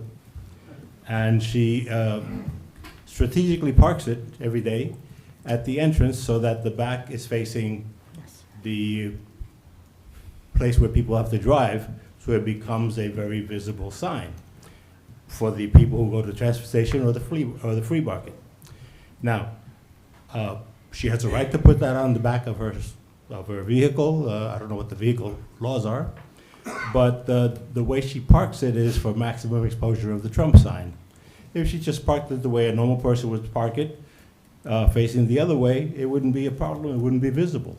Now, so I see this as a displaying political sign on city property by a city employee. Now, the tacit approval, wink, wink, and a nod, it's okay, sort of reduces the confidence in the administration's integrity. The other thing is that it may give people the impression that that she is doing your bidding. So I give that to you. That is my comment. I think I have 40 seconds left. Yes, sir. Which I can use very quickly. Follow up on my the previous person. I've heard that there are possibly 5 to 7 people who left, 2 planned retirements, 5 administrative retirements. Now, I have been here for 40 years, and I'm concerned about the city's bond rating. This turnover has cost us decades of experience, and I don't know if that's going to affect the fact that we look like we're unstable with a very high 40%, I think, turnover, is going to affect the review of our AAA rating. Thank you for your comment. I'm just going to hold 1 second. Mr. Giacobbe, can you opine on? Why don't I do that at the end? Okay, perfect. That's fine. We'll address your question around the sign at the end of the public comment As period. long as you see it. If it's still there next week, I will know your answer. So unfair. Next. My name is Dave Krukock, and we live at 20 Hickory Road since 1995. Really appreciate the opportunity for public comments. The purpose of my remarks is to comment about the postcards we've been distributed through the mail by a group calling themselves the Summit Democrats, and to appeal to the council members who may be part of this group to suggest the group stop sending them. I think we have 2 members of the Summit Democrats. So the first one, in early May, we received a direct mail piece from the Summit Democrats about the Summit municipal budget and the irresponsible spending plans driving up Summit taxes by what they referred to as the new Republican-led Common Council. One of the few data points in this mailer noted a 104.7% increase in the capital budget. That big number got my attention, but it also seemed a little odd, so I dug into it. The fine print on the card about the massive 104.7 capital budget increase included a reference to page 36 of the budget. Page 36 didn't provide any granularity, but on page 429, the detail for the capital budget began. The facts are that the 104% increase highlighted in the mailer was from a starting point of $1.99 million to an ending point of $4.07 million, so about $2 million, which is relatively small considering the size of the total budget. $1 million, or approximately half of the total increase, was allocated to a traffic signal improvement line item, which is noted as grant funded. Other big chunks making up the other $1 million are related to the new athletic field at the high school, new bridges at the golf course, and the infrastructure improvements to many of our roads. My guess is that the Democrat members of our council voted to approve these capital improvements too. So the $1 million capital expenditure not covered by a grant is being spent on things approved by the entirety of the Common Council, yet the headline on the mailer misleads the recipient to believe that the Republicans on the Common Council are out-of-control spenders. So as far as taxes go, our property taxes have more than tripled since we moved into our house in 1995. Through that time, we've had both Democrat and Republican majority Common Councils. So I believe a card like the one we received in May could have been developed every year for the past 29 years, cherry-picking whichever budget numbers best serve the purpose of the sender, just like in this case. The second mailer just came at the end of August. This one had a big red slanted violator on the front with the words vacancies and another reference to Summit City Hall. The gist and intended takeaway of this piece is that the Republicans are running roughshod through City Hall, firing many of our valuable employees, and we're doomed as a city because, as the postcard asked, who's in charge at City Hall? Once again, this mail is inflammatory and lacks context. One of the questions was, why aren't the mayor or council being transparent, and what's going on? What does that even mean? Here are a few reasons people leave their jobs, not in any particular order. Poor performance, inadequate compensation and benefits, lack of career advancement, Sir, I'm sorry, I'm burnout going to at have to work. ask you to wrap up. I'm wrapping up. Sorry about that. Downsize or layoffs. So what I want to say is that in nearly 30 years of living on Hickory Road, I can't recall another time when we got political hate mail from a local political organization. These mailers are most definitely not meant to be informational. Sir, You have to wrap And I'm done. Sorry, thank Sorry. you. Sorry it was so long. I practiced it Thank in 3 you. minutes. May I have your statement, sir? Sir, I think there's some other people behind you, and He made them at first. Good evening. Mr. Hoyk. I thought you were going to be present for a number of meetings, so I wanted to congratulate you first on becoming council president. It is an important responsibility. You get to set the agenda and the tone for these meetings and for our city, as do all of you. As a resident, I am rooting for you to be successful. In America, we should be able to speak truth to power and have our grievances heard. In 8 months, this administration has been at odds with a number of important constituencies in Summit. Clearly not Mr. Krukock. Number one, many of us feel indeed that the budget excessively increased taxes and spending and could exploit our debt. And I have numbers. I also read the budget. 75% of us who want outdoor dining wonder why it was canceled in a midnight announcement with no vote or public comment. We can't have a meaningful debate from faulty premises, so I will attach to my statement for the record the transcript from the May 2nd, 2023 comments from our city solicitor explaining that it can be done legally as Melbourne did. Number three, many of us are concerned about an increased risk of a builder's remedy lawsuit, since we are unlikely to meet our Round 3 affordable housing obligations, and we have not heard until this evening a word about how we will meet our deadlines for Round 4. 4, reasonable concerns expressed by faith leaders and others about the resident protection ordinance remain unaddressed 9 months after Council promised to address these concerns. Number 5, the saga of the tax lights and the proportion of our capital budget that was allocated to this field without allocating a penny to repairing the Anderson Fieldhouse, which it turns out everyone knew it was in dire need for renovation. And finally, the elephant in the room, decades of expertise have left City Hall in the last 8 months, many of the departures unplanned, and adding up to several $100,000 in unbudgeted settlement costs. To put this in a broader perspective, this year's presidential contest presents two contrasting views of power. One candidate believes in absolute power, while the other candidate works within the American tradition of compromise, which is the glue that holds our democracy together. Many prominent Republicans will not support Mr. Trump, including the last 2 Republican vice presidents, Dick Cheney and Mike Pence, and many Republicans who served in the last 4 Republican administrations. Closer to home, our state senator John Bramnick is running for governor as an anti-Trump Republican. These citizens recognize the danger of authoritarian impulses, which includes quieting dissent. As you take the reins of power, I encourage you to rethink how this council engages with those who disagree. Indeed, true governance requires compromise. To draw a distinction with a national Republican Party that has done precisely the opposite, you all run as a local politics team claiming to rise above partisan politics as you draped yourselves in our town colors. Your neighbors expect you to live up to this promise and make sure everyone is heard. Thank you. Thank you for your comment.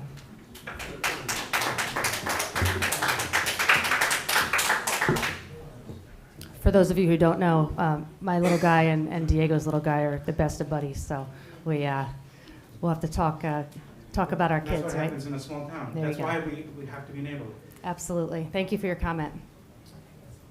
And with that being said, are there any more public comments?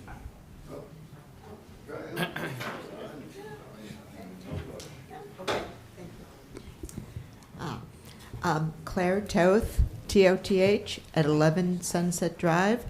I had asked a question 2 weeks ago that didn't get an answer, so I'm going to try again. On July 30th, Council passed an update to the Stormwater Management Ordinance.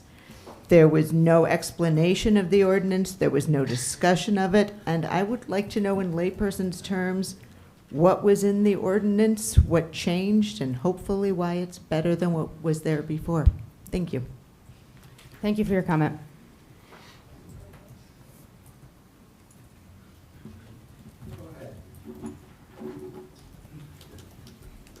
Again, Mark Goldfarb. One is Krista Anderson recently left, and I just wanted to acknowledge to everybody sitting in this room, if you're relatively new to Summit and you did not have the pleasure of working with Krista Anderson, you missed out. She was an asset to the town. She had a great way of telling you to go to hell and making you happy to be on your way. I was on a first-name basis with her. Mark, you're doing this again, and I would take care of it. To replace Krista Anderson is not going to be easy.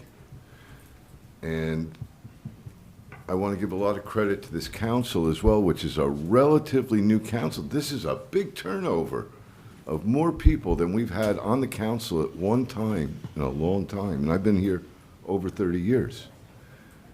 And you got to give them a little time to get settled. You got to give them a little time to undo the damage that was done in the last administration as well. And I think you guys are doing a terrific job trying to move forward, all of you. And the last thing about the sidewalk, I live on Tanglewood, but I have 300 feet or so of sidewalk on Ashland. And it would be great not just to be able to go, it's dangerous walking on Ashland. And I don't think going Rotary to Silver Lake is enough. And if we're going to push the plan through, let's go for the whole thing, because it would add a lot of safety. I think it would add value to the town as well, that we have a safe road where you can walk, because my dogs will tell you if anybody ever walks by my house. I know every dog in the neighborhood, and hundreds of people go by my house daily. But anyhow, it's going to be tough to replace. I know 3 of the people that left, they retired. They didn't leave because of the council. They didn't leave because they were unhappy with Summit. And if you guys have lived, anybody that's lived here for a long time, we're not easy. This town of people is demanding, and they're trying, and how Krista ever lasted the amount of time she did, it's amazing, and she's not really replaceable. So give them a break, let them hire the right person, let them get another Krista Anderson, let them get quality people, and stop complaining, and give them a little break, and give them a little time to hire the right people. Thank you for your comment. Mr. Oren? Speaking of people who've been here a long time, my name is Gil Oren, 45 Wallace Road in Summit. Rosemary, I have. Thank you, Gil. Does that count? Hurry up. Time's wasted. Listening to council meetings and being downtown, fortunately, for over 50 years, almost 60, there are certain things that, opinions you get. And I heard council meeting after council meeting since the beginning of the year, outdoor dining on Maple Street. And I am not in favor of it. I'll tell you why. And we have a very favorable conclusion to this problem that I consider a problem. If I can put my glasses on. One council member has made it almost her main issue. And I respectfully disagree with her proposal to have outdoor dining on Maple Street. It's a main thoroughfare, and I'm not in favor of it being closed. First, about a year ago at a council meeting, Summit solicitor, city administrator, and director of community services all agreed that closing Maple Street for outdoor dining was not feasible. Second, closing Maple Street for outdoor dining has become unnecessary because of the action taken by our downtown restaurants during the past 2 years. With people helping me, we made a survey of downtown. And during the pandemic, there was support, some support, for closing Maple Street for dining, since outdoor restaurants could not use their entire restaurant space inside and the sidewalk in front outside due to COVID restrictions.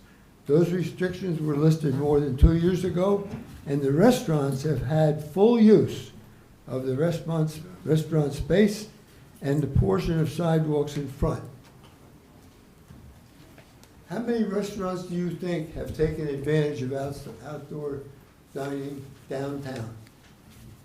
27 in the last 2 years, with over 500 seats for outdoor dining.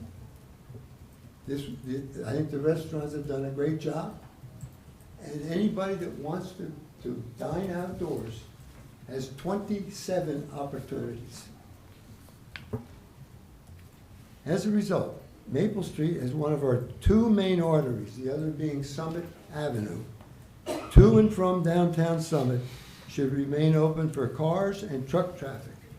For those who enjoy outdoor dining, and I'm one of those persons, now have 27 opportunities for outside dining at a restaurant in downtown Mr. Orn, I'm Summit, going to have to ask you to wrap up. year-round, weather permitting. 3 minutes? Thank you, sir. Semper Fi. Semper Fi.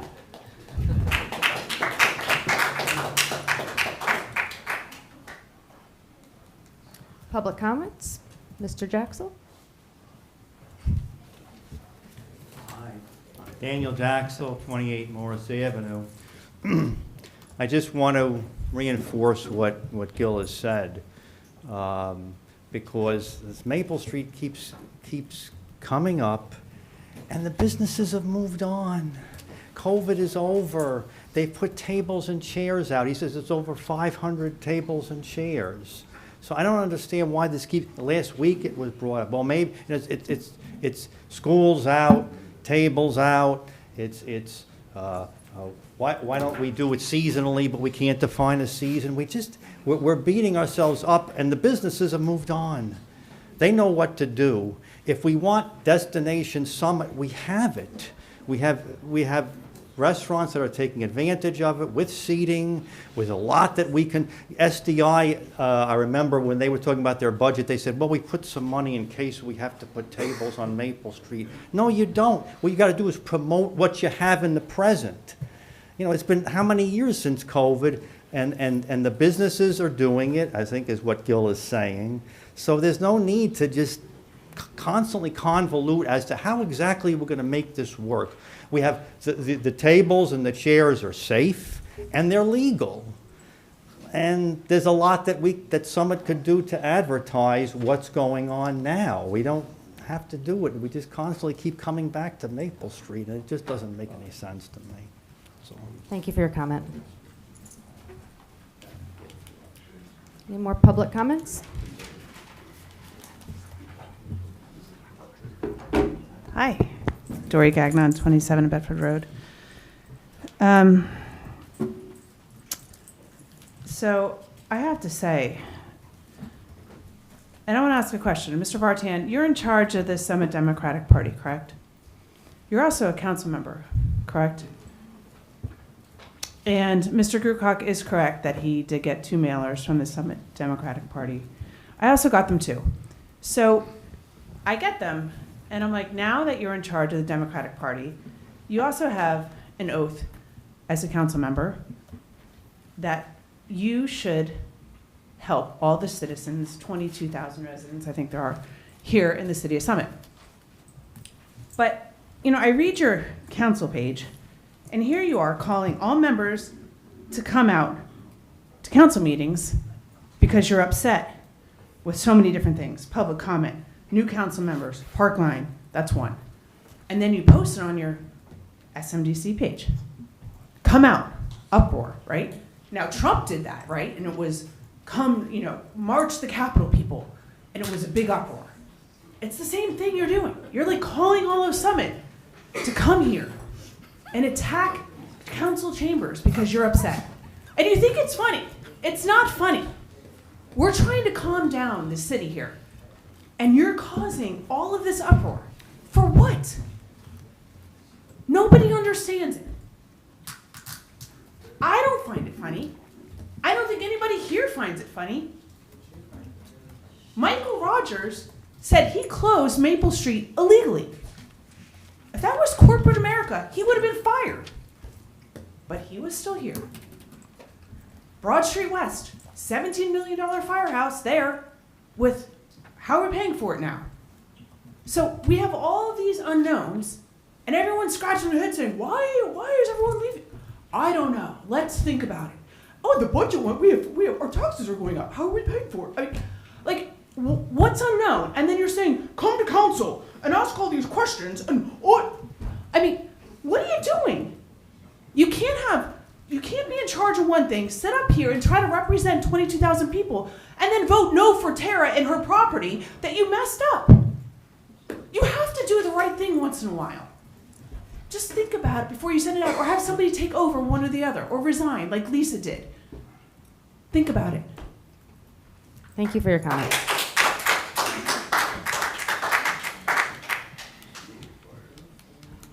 I was just leaving. Good evening. I'm sorry, ma'am. Can I have your name and your... Maritza Ma'am, Gutierrez, I'm sorry? 26 Rosa Place. I'm sorry, I just can hear you. Maritza, Okay, sorry. Go ahead. 26 Rosa Place. Thank you. I was leaving and I had to come back. Greg, I want to thank you for being there for us. Thank you for notifying of what's going on with the phase 3 of the park line. We've been there almost 30 years, and not even until today we've been notified of what's going on. So I thank you. You have a lot of support from many of us. Thank you for your comment.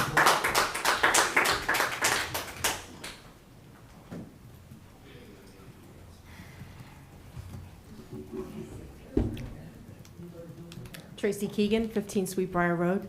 I just want to make a comment about the firehouse. It's being paid for by a 40-year bond, so we're okay with that. There's been a lot of happy talk tonight. There's actually been some good news from some community groups, which I was happy to see. But since the Together for Summit team took control of council, our community has been plagued by toxicity. Faith leaders speaking up about equity and inclusivity are ignored and insulted, disparaged, doxxed, and harassed. Mr. Boyer even went on multiple outlets like Fox News to claim he is being victimized by them. The Together for Summit Republicans just stole a council seat, although Mike McTiernan was a good choice, when the council president resigned a few days after the deadline where an election must be held for that seat. Now, the head of the Summit Republican Party, not the voters, got to choose her replacement. Mayor Fagan campaigned on availability, but canceled nearly 30%, she canceled more than 20 of her weekly mayor's office hours and then broke tradition by abruptly switching to an appointment-only system. Why can't she be bothered to hold open office hours? Community leaders have been slandered by a city attorney who was here earlier, who accused them of seeking profit in their suggestion to build an all-affordable building on the former firehouse site. Mr. Smallwood and Ms. Hamlet disparaged residents for asserting their First Amendment rights to gather on the village green, and then, in Mr. Smallwood's case, turned around and disparaged the head of SDI just this past weekend, when she politely requested that the downtown event be free of campaigning, which I think would be a breath of fresh air for all of us. Mr. Smallwood ignores constituent questions on his council Facebook page, posting laugh emojis and snarky, "I'm out of office" comments on the page. Mr. Pulowski ran on the importance of tough but civil questions, but once he was elected, suggested that public comment is a privilege, not a right. The Republican Council sets a timer before every public comment and then yells those speakers down if they go even seconds over their allotted limit. Residents who disagree with the actions of Together for Summit Majority are physically confronted and verbally abused by Republican supporters during and outside council meetings, and constantly on social media, especially in the toxic Residents for Summit group. Republican supporters record their neighbors on phones during council meetings and even during meeting breaks. Some residents are even falsely accused of committing crimes, which is slander per se, and which has affected me personally. None of this is ever addressed by the Republican Council, and all of it serves to intimidate those who dissent. And as we heard at a council meeting this summer, residents are trolled over inappropriate late-night DMs by Ms. Hamlet. Which brings me to my final point. I'm going to ask you to When wrap up, our Ms. elected Keegan. officials don't abide by the rules, it hurts all of us. Ms. Hamlet, I'm going to your ask you to, communications around I'm going to ADUs ask with you to wrap up. residents were I'm going to Oprah. ask My you point is being to wrap proven up. right now. Ms. But you, you did not turn over. Ms. Keegan, Ms. your Keegan, time is up, Your please. time is up. May I have your statement, Chief? please? It'll be Chief. a minute. Excuse me, ma'am. Chief, Okay. have this woman removed. Thank you. Yeah. Excuse me. No, it's not. 3 minutes. And that gentleman, you have spoken 3 times tonight, so sit. That's right. Hello. I'm Susan Bowen, 45 Waldron Avenue. And my dirty little secret is that I spend all day, every day on All right. My dirty little secret is I spend all day, every day on Zoom calls. So I have quite an amount of time to peruse the internet. And I'm struck, as a 61-year Summit resident, by the difference in the past 2 years. And it's not right. I was here on July 9th. I saw real hatred. And I wish I hadn't. I think there's plenty of room for disagreement. But hatred, screaming, accusations of bribery, terrible accusations about Councilman Boyer, there's no place for it here. There's no place for it. There are 22,000 of us, and I would posit that 21,500 of us don't know how each other votes and don't particularly care because we are residents of Summit, and we love Summit, and we chose Summit, and we chose to be in a collegial atmosphere. And I appreciate that this council is toning it down. I think we all need to tone it down. There's no room for hatred. We're a small community. And that's my comment. Thank you for your comment.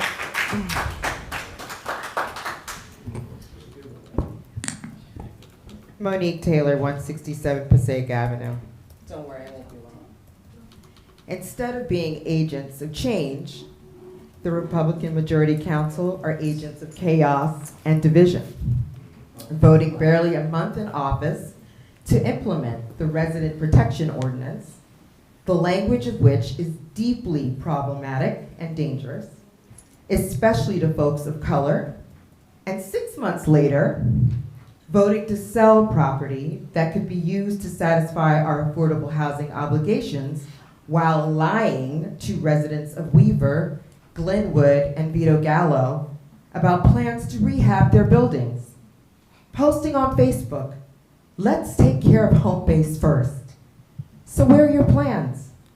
Or are they just concepts of a plan?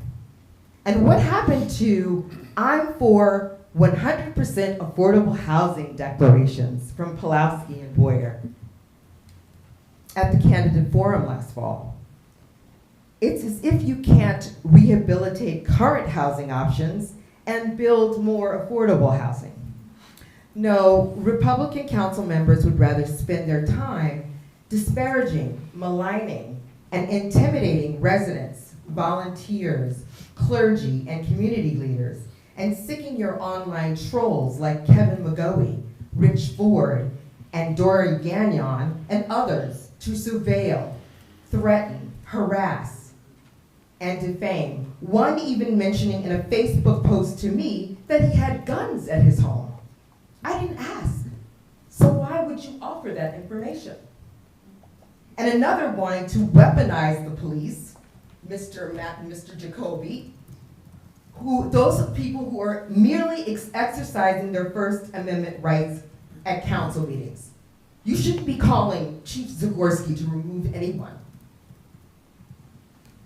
Beginning with last year's bid to cancel the Pride Festival, using the vicious and homophobic attacks from the Republican former treasurer and championed by Hamlet and Allen, to the fictitious and vengeful drama fabricated by Boyer, meant to sully this year's Juneteenth celebration.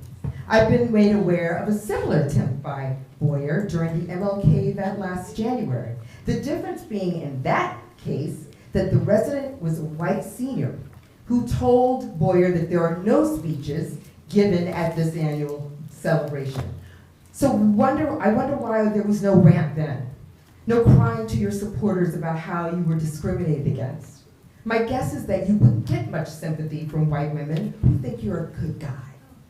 Make no mistake, Summit, this is a coordinated effort to undermine our community events, especially those uplifting the principles of equity, diversity, and inclusion. At the Arts and Crafts Festival on Sunday, I met a resident who said to me, I've never seen it like this before. And I think I'm going to ask you to wrap up. Yeah, I'm done. Thank you. Thank you for your comment. Wait, didn't we already have? Yeah, well, she spoke during the affordable housing. You didn't do, Or the you didn't do a first comment. public comment. Okay. Right.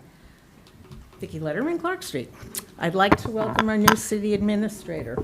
I hear city staff are thrilled with your hire and the changes you've already made. Summit is a wonderful town, except for a couple of loudmouth, divisive political hacks and a pathetic outside agitator who make up crises. Summit's just fine. Through you, Council President, Greg, you have yet to answer anything. If you had no clue why some staff are leaving, then what the hell are you doing up there? Do you think you have a conflict of interest when, as a councilman, you snidely imply your colleagues caused the resignations? Think you're invading staff's privacy? Do you have any idea how juvenile and unprofessional your behavior is? If you have a problem with your colleagues, you discuss it like an adult in closed session. Regarding Lisa's resignation, maybe if you were more grown up and less partisan, you would have gotten more notice. Do you understand that being an elected official is not about your wishes being city staff's command or speeches and photo ops? It's doing the mundane things that help citizens and solve problems. Your job is serving the Cocheros, the Weaver Street residents when their plumbing backs up, people whose homes have been broken into, and the people who live next to the Saltbrook. If you can't do the real work and your only interest is partisan politics and photo ops, then get the hell off council. Lastly, I commend the rest of you for having the fortitude to replace political and dysfunctional staff who weren't showing up or doing their jobs properly, whether they left by their choice or yours, and replacing them with competent apolitical professionals. It's the job of council and the mayor to make sure the best staff are in place doing the best job for Summit without regard for party. No wonder morale is up, and Tracy Keegan, who gets so hysterical over an umbrella she calls 911, is hyperventilating. Again, Democrats have lost 5 seats in a row because people are sick of the ridiculous political divisiveness and obstructionism. No one's falling for it. I will vote Democrat again when the party denounces and kicks out the whack job haters, gets back to sanity and bipartisanship, and stops wasting everybody's time with these manufactured crises. It's what they do. This is what they do, even though it's not good for Summit and it loses elections. Not to mention the gross fiscal mismanagement and at least 3 potential lawsuits under Greg's tenure. Our newest council members were not elected because they're Republicans, but because of how they act in the best interest of the city and do the work without regard for party politics. Thank you for continuing to stay focused on what's good for Summit in the face of all the divisive drivel. To paraphrase Kamala Harris, it's time to turn the page on divisiveness. It's time to bring our city together. Thank you for your comment. If there are no more public comments, then I will be closing the public comment session. Ms. Keegan. You already spoke. You already Time's up. spoke. I'd like to Ms. make a Keegan. comment. Ms. You already Somebody- Ma'am? Ms. Keegan. Ma'am, You already you have spoke. rules. 3 minutes. You're out of order. No, you're out of order. Sit down. You got up and spoke. You're out of order. Sit down. You're not allowed to speak again. I just want to remind the No, person no. that. Ma'am, you can take it. Someone of the public- Ma'am, Chief, come on in. Please. Ma'am, Chief, please remove Ms. Keegan from the dais. Thank you. I'd like to call the room to order. Chief, no, Chief. Chief, no, Chief, This is Chief, intimidating people from calling 911. Chief. Kevin McGoey, have her removed. can you please tell the public how dangerous this is? Calling 911. Removed. Chief, please take Ms. Keegan outside, and if she wants. She already spoke. You have proved my point, and you have proved my point.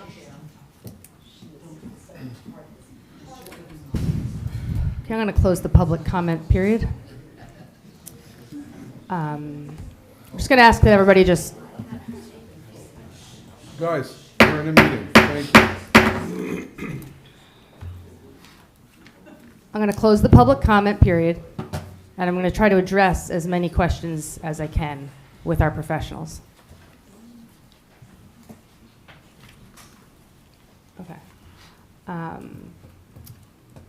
Matt, So there's been comments about the First Amendment. First off, this is called an open public meeting. I'm really asking for everybody to just give us 15 more minutes here or so. Let's just try to get through this. It's called an open public meeting. And an open public meeting, it's the meeting of the Common Council.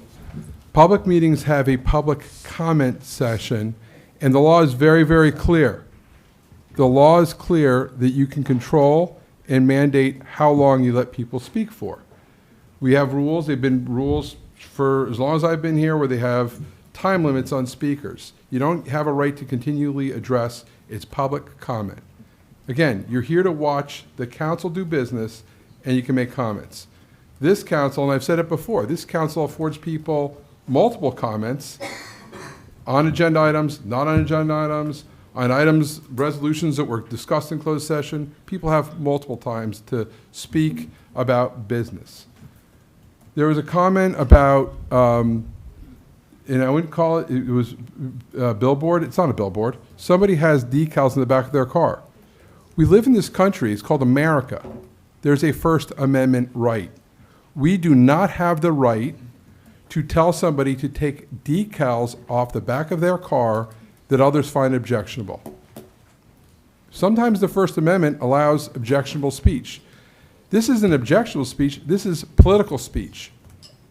And so we are not going to tell somebody, a city employee, what they can and can't have on their bumper stickers. If we do that, sir, ma'am, ma'am,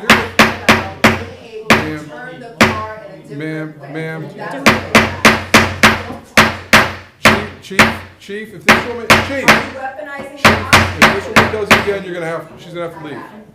You're speaking out of turn. And you know, it's incredible. I didn't interrupt people when they spoke, but when I'm speaking, I'm getting interrupted. That's just rude. That's not how you treat one another.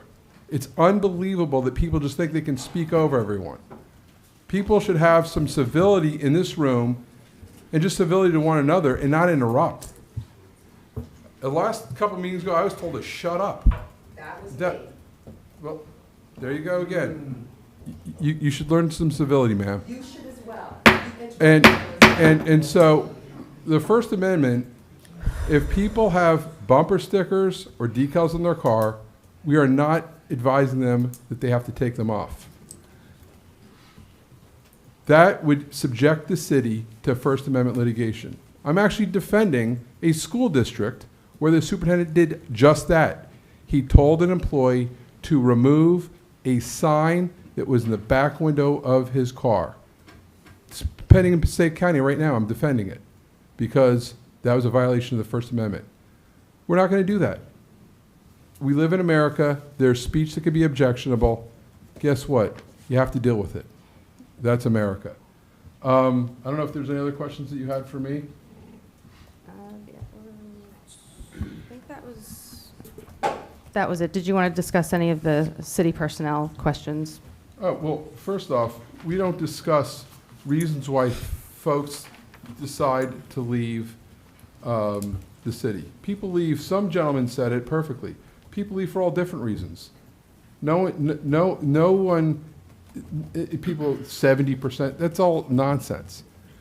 This city is well-run. You have incredible professionals. Actually, you probably have the best clerk I've ever met in all of my travels in Rosie Lucatif.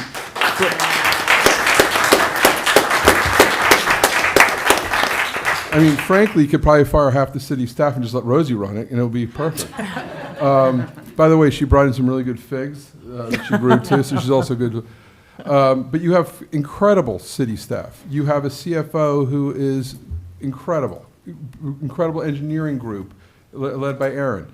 You have great professionals. People change. And the one thing I was told long ago by my father was, nobody's irreplaceable. So don't think that. People are replaceable. And is change difficult? Of course it's difficult. But guess what? With change, good things often come.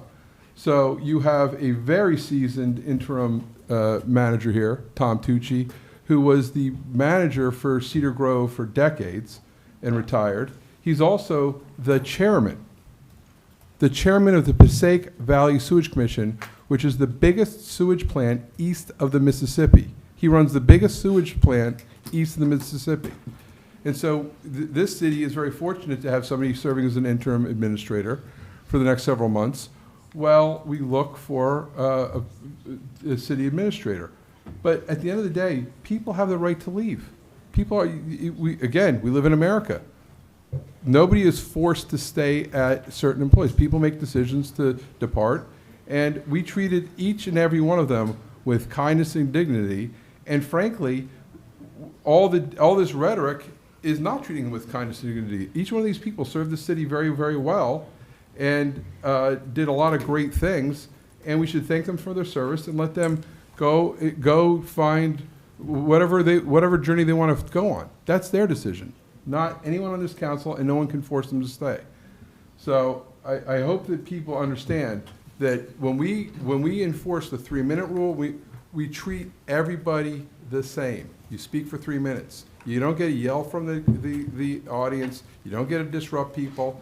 And when people get up and make comments, and then somebody else comments about them, that's between two private citizens. They can address that on their own. But again, I think everyone needs to be a little bit more civil to one another in this chambers, and just more civil to one another generally. Because I can tell you, I've definitely seen a lack of civility over the last several years where neighbors are saying horrible things about each other. It doesn't make Summit a better place. And frankly, if you want to attract good employees, another gentleman, I forget who he was, said it perfectly. Summit residents are a demanding group. And they should be. They pay a lot of taxes, and it's a great city to live in. But you want to make sure that you're able to attract top quality people to work here. If I was going to come here as a city administrator and I watched this meeting, I don't know, it would give me a little pause for concern. So that's all I have to say. Thank you, Mr. Giacobbe. On a lighter note, the gentleman that came up and spoke about the zoning officer, we are very close on hiring a wonderful zoning officer. I wish I could give you more detail, but we've spent a long time looking for a zoning officer, and we're excited to share that announcement in the next couple of weeks. Director Schrager, could you opine, and Claire, your question is a good one, and we did not get back to you. So thank you for your question. And I meant to ask you, Director Schrager, after last meeting, and I did not get a chance. So Claire, I just want to acknowledge your question and say thank you.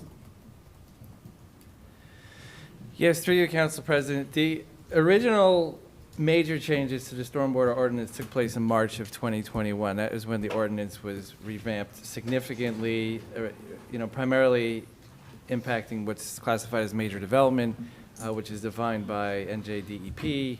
In brief, it's just if you're adding a 1/4 acre of new impervious or disturbing an acre of land, it would kick in. The revisions that were made in July were relatively minor. It is just that the state, since we adopted ours in 2021, the state put forth new requirements primarily related to the design flood elevations and some other, more minor definitions and items that were in their general ordinance. The city did just adopt the recommended state ordinance basically verbatim, so we didn't go above and beyond it at all. So that's in regards to what was adopted July, and it was the deadline we were required to do it just to make sure our ordinance met the state's requirements. But separately, just speaking from CAPS, we do have certain ordinances that are being circulated that we are going to be considering throughout this year just because we are aware of some change in weather patterns and we're seeing an influx of drainage complaints. So that is on our docket to keep looking at. We have those circulated, and hopefully that will result combined with some recommendations from the planner and ordinance changes moving forward. And then specifically, I think the one question I meant to ask you, was there something, I think Claire had mentioned we were supposed to submit something and we did not submit something. I don't know if you caught that part of the question, but we can look into that this week.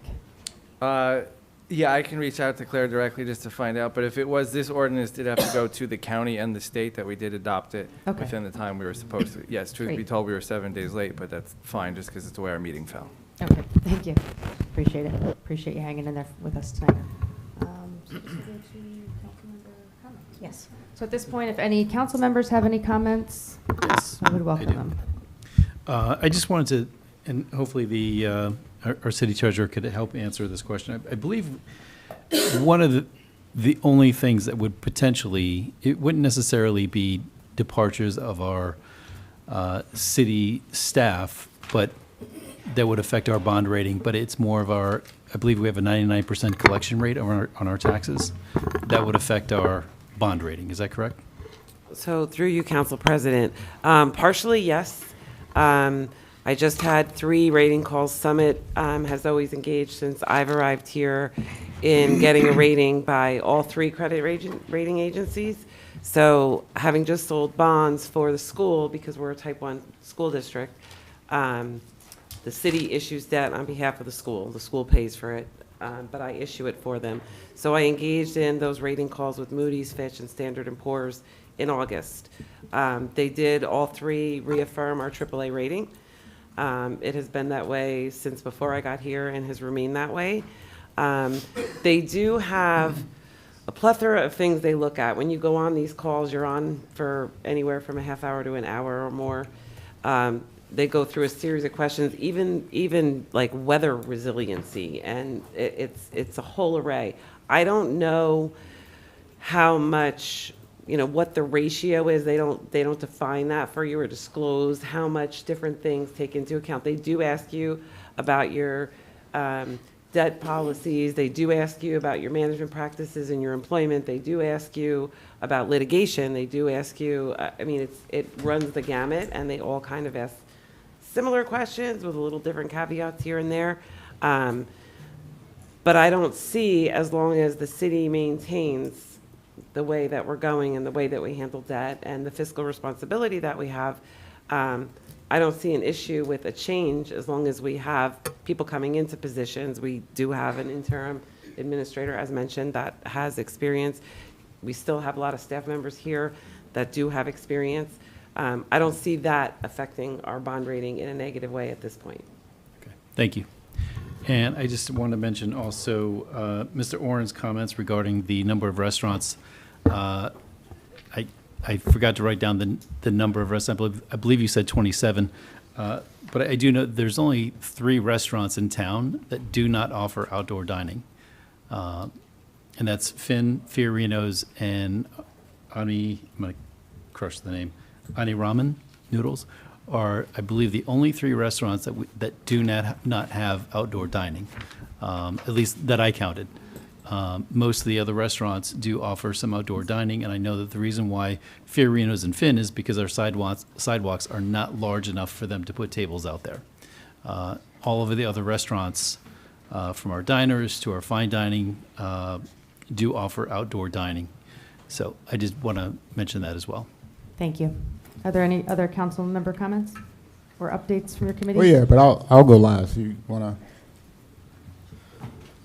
I'll go after you. Okay. I have a number of things I'd like to mention. The first is lawn signs. Stop messing with the lawn signs, folks. I know candidate Kalmanson had a post recently. A bunch of her signs got knocked down. That's wrong. I know a bunch of Don Nelson signs have been knocked down. Thankfully, at least to my knowledge, none have been torn up and destroyed like Jamel's and I were last year. But once these lawn signs go on somebody's yard, it's their property. So you're destroying somebody else's property. And, it's their right to say who it is that they want to support. So please have respect. It's embarrassing already. Second, on Maple Street, I won't sing, Gil, but you're preaching to the choir. I think everybody knows that. On public comment, brace yourself. I agree with Mr. Hoyk. Let's put it back to the front. Let everybody talk after everything. I don't mind staying a little later. That's how we've done it recently. And, I think it went okay tonight. But I think if you were trying to shorten the meeting, you could have not done that, and we probably would have saved about 10 minutes of people complaining about the change to public comment. Let's see. Trump on a car. If it was Toth on a car, would anybody have complained? Yeah. It would have just been Republicans complaining, right? So it's all protected, people. Sometimes the First Amendment allows objectionable speech, and that's exactly why we need it. I think we all know that. SDI, I think somebody said that they sent out a friendly request that there's no campaigning. Read it for yourselves. It was not a friendly request. It was an attempt to tell the candidates what's what, and you're not allowed to do this. So I thought that was a mistake, and I thought it was a bit of overreach by the executives at SDI. So I wasn't going to revisit Juneteenth. I really didn't want to, but I did have some comments that I never gave previously, and since Ms. Taylor brought it up again today, I'm going to say what I have to say. So at the July 30th council meeting, Katia Negron made a statement with which I cannot agree. And so I just want to give everybody my thoughts and my experience with what happened on the record.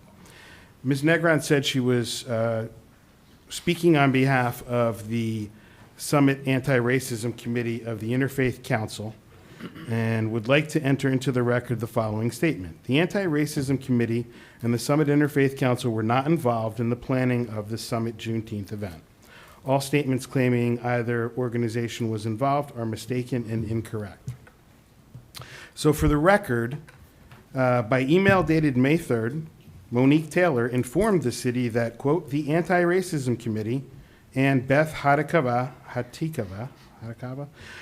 would like to sponsor a table for the Juneteenth celebration. Last month, the city received a check for $200 from the Summit Interfaith Council Anti-Racism Committee for its Juneteenth table. And a handwritten note from Ms. Negron stating this check is for our participation in Juneteenth.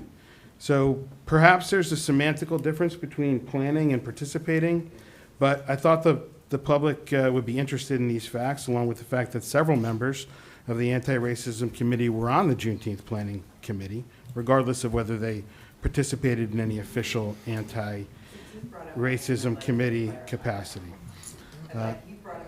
Ma'am, you have to stop. You can't talk. I'm asking. No, I'm asking a question of. Public Ms. comment Taylor. is closed. No, he brought up my name. Doesn't matter. Chief? It's not so. He's lying. I'll also note that the Interfaith Council was listed as a part of the Planning Committee on a city press release months before the event, and it was not until after the event and after the controversy that the Interfaith Council requested it be removed from that press release. I see this as damage control and just a belated effort to distance itself from the controversy. I have some additional thoughts and facts to share about this matter. At the February 6th, 2024 council meeting, Councilman Boyer discussed his experience growing up in Summit. I heard it with my own ears, people mocking him from the gallery.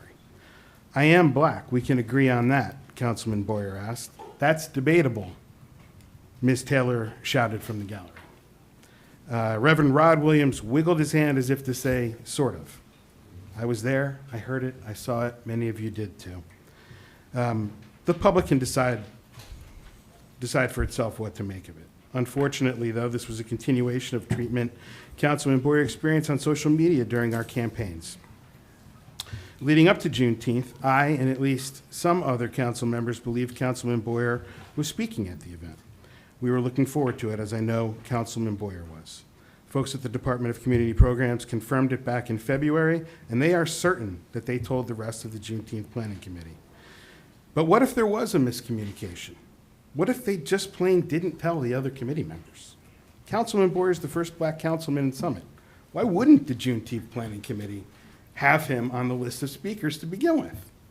I'm not saying he should have been the keynote speaker, as former Councilwoman Hairston once was, but nobody thought to say during the months of planning, how about Jamel?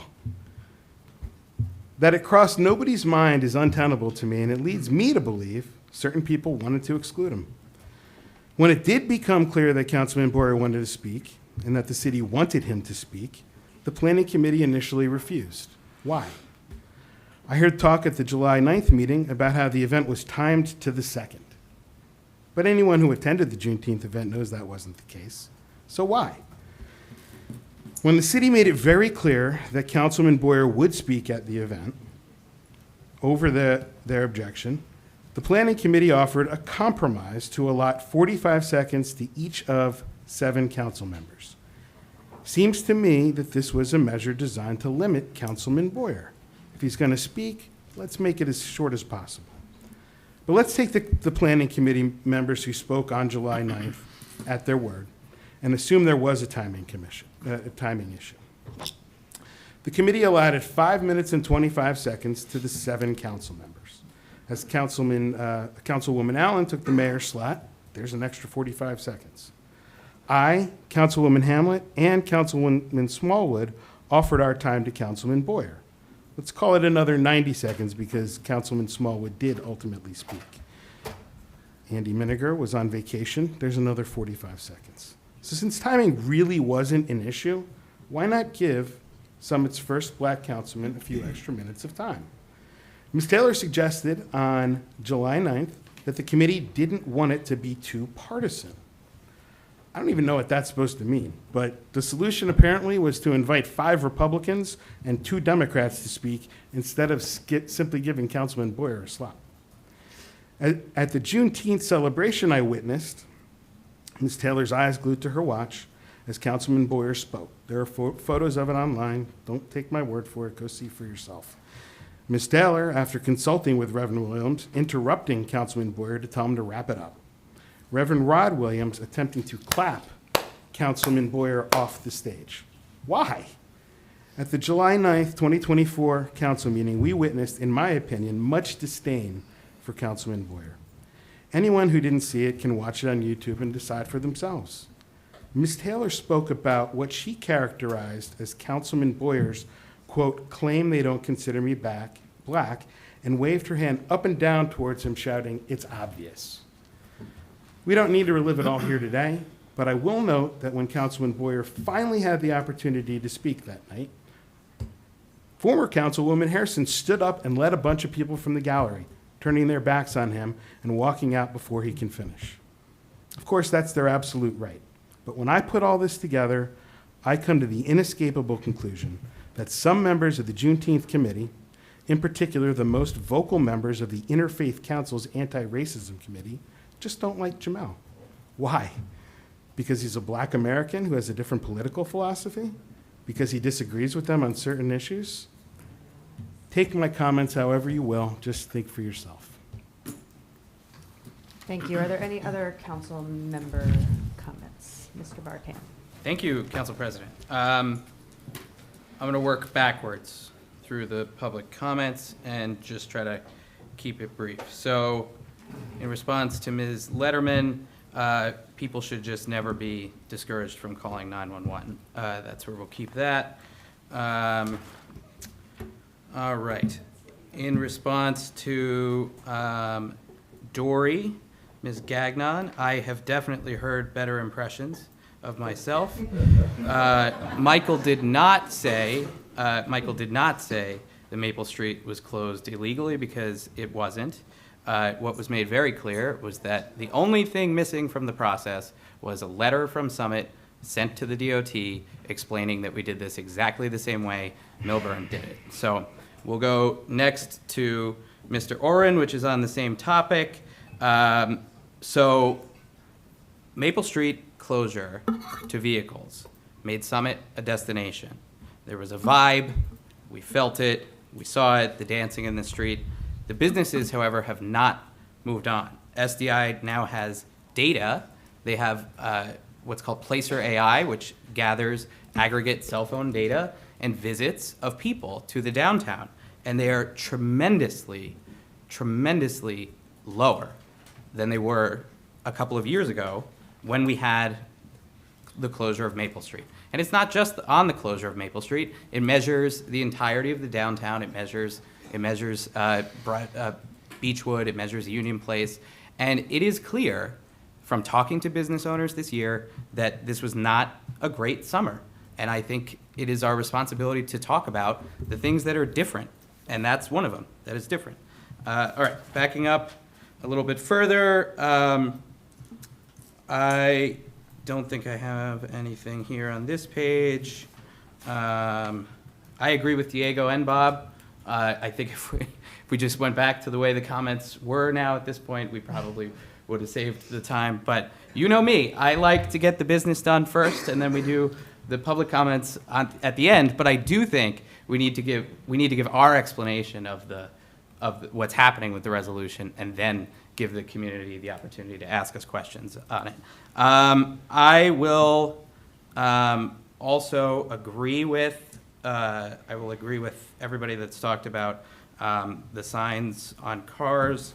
I will respond to Mr. Grucock.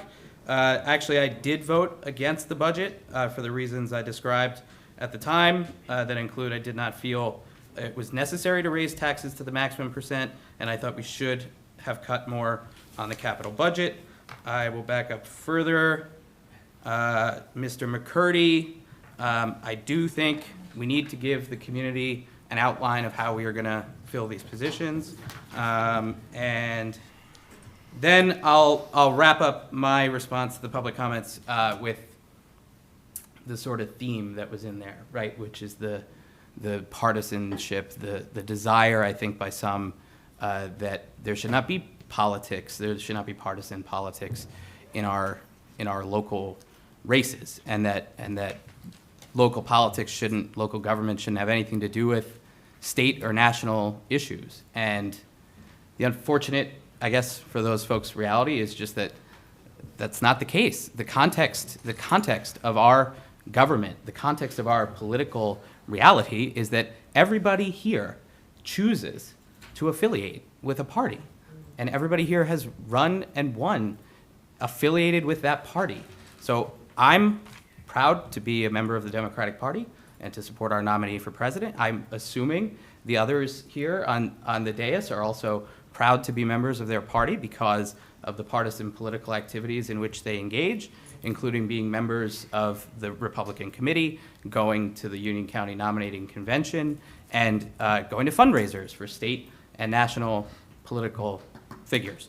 So I'll say three things in closing. Number one is there are those seeking to bring the politics of personal grievance to this city in order to distract. Two, there are very many serious issues that we need to address, and they include affordable housing, our financial situation, and yes, the vacancies that we have at City Hall.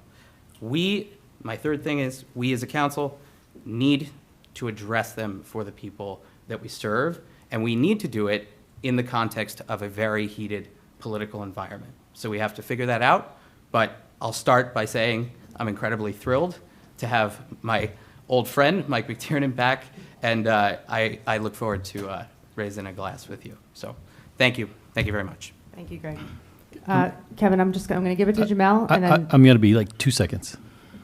It was, I thank you, Greg, for reminding me, because I meant to say thank you, Michael, for stepping up and being able to do this again. I know you've been on council for 2 terms, and you were council president, and it takes a lot of work, and I really appreciate you being here, and I'm looking forward to working with you on council. So. Thank you. Council President, can I go before Jamel, because I heard Absolutely. you should never follow him? No. First off, I just want to thank everyone for welcoming me back on the dais. It's an honor to serve the city of Summit, and it's an honor to be thought of as a replacement for a wonderful council president that was Lisa Allen. So she has big shoes to fill, and I'm happy to be on the dais to try my best to do that. You know, a lot of people have asked me, like, why are you doing this? And it reminds me of where I used to work. I can't remember if it was Rubin or Paulson. It was my boss's boss's boss's boss's boss. He left my company and he went to be the Treasury Secretary. And he told the staff, when you get a call to serve, you should take it. And it's kind of your patriotic duty. Now, this is not the Treasury Department at the White House. But I feel as passionately about Summit as I feel any place in America. This is where I grew up, or where my kids grew up. I've lived here for 23 years. My kids have gone through the school system, and it's been a wonderful place to raise a family. And I really didn't have a good reason to say no. So it was a reason. My wife could have found a reason, but I do want to thank her. She's always supported me whenever I've decided to do something that she raises her eyebrows about.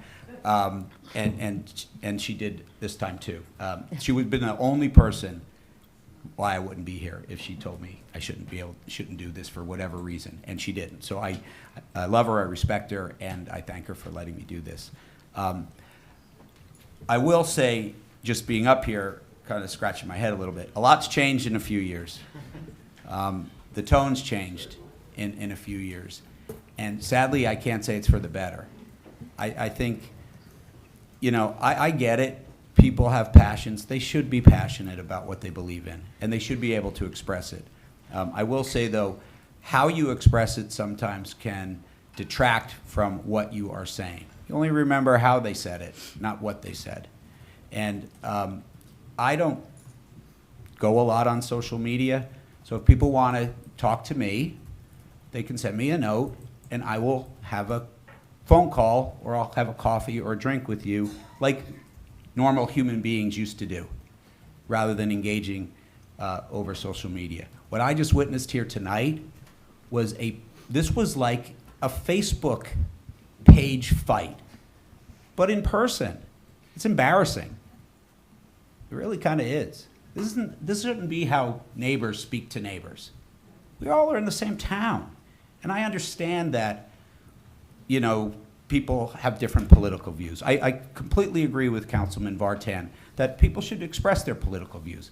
I disagree when that passion, that vitriol on like it's a black or white issue at the national level seeps down in here to Summit. We're neighbors. We have different political views. That is okay. I teach social studies. I like what Mr. Jacoby said. You can't have civilization without civil. You just can't have it. And we should be civil to each other, okay? So, one of the things I hope we can do up here is try and have meetings that are civil. We want to hear people. I want to hear people. You should be able to express what you want to say. But let's not attack our neighbors. Let's not attack council people. You know how many people you convince on a Facebook post to change their mind? 0. No one's ever changed their mind on a Facebook post. And in this little meeting we just had, guaranteed no one's minds were changed. Okay? So let's just try and get back to being neighbors. That would be my comment. Thank you. Thank you. I'm going to take, I think you're obviously here for a reason, so thank you for your comments and thank you for your leadership. So Jamal, I'm just going to ask you to, what's that? Well, Jamal has his arm up then. I can go. No, go ahead. Did you want to go? Yeah. Okay. Go ahead, Andy. Yeah, you can go.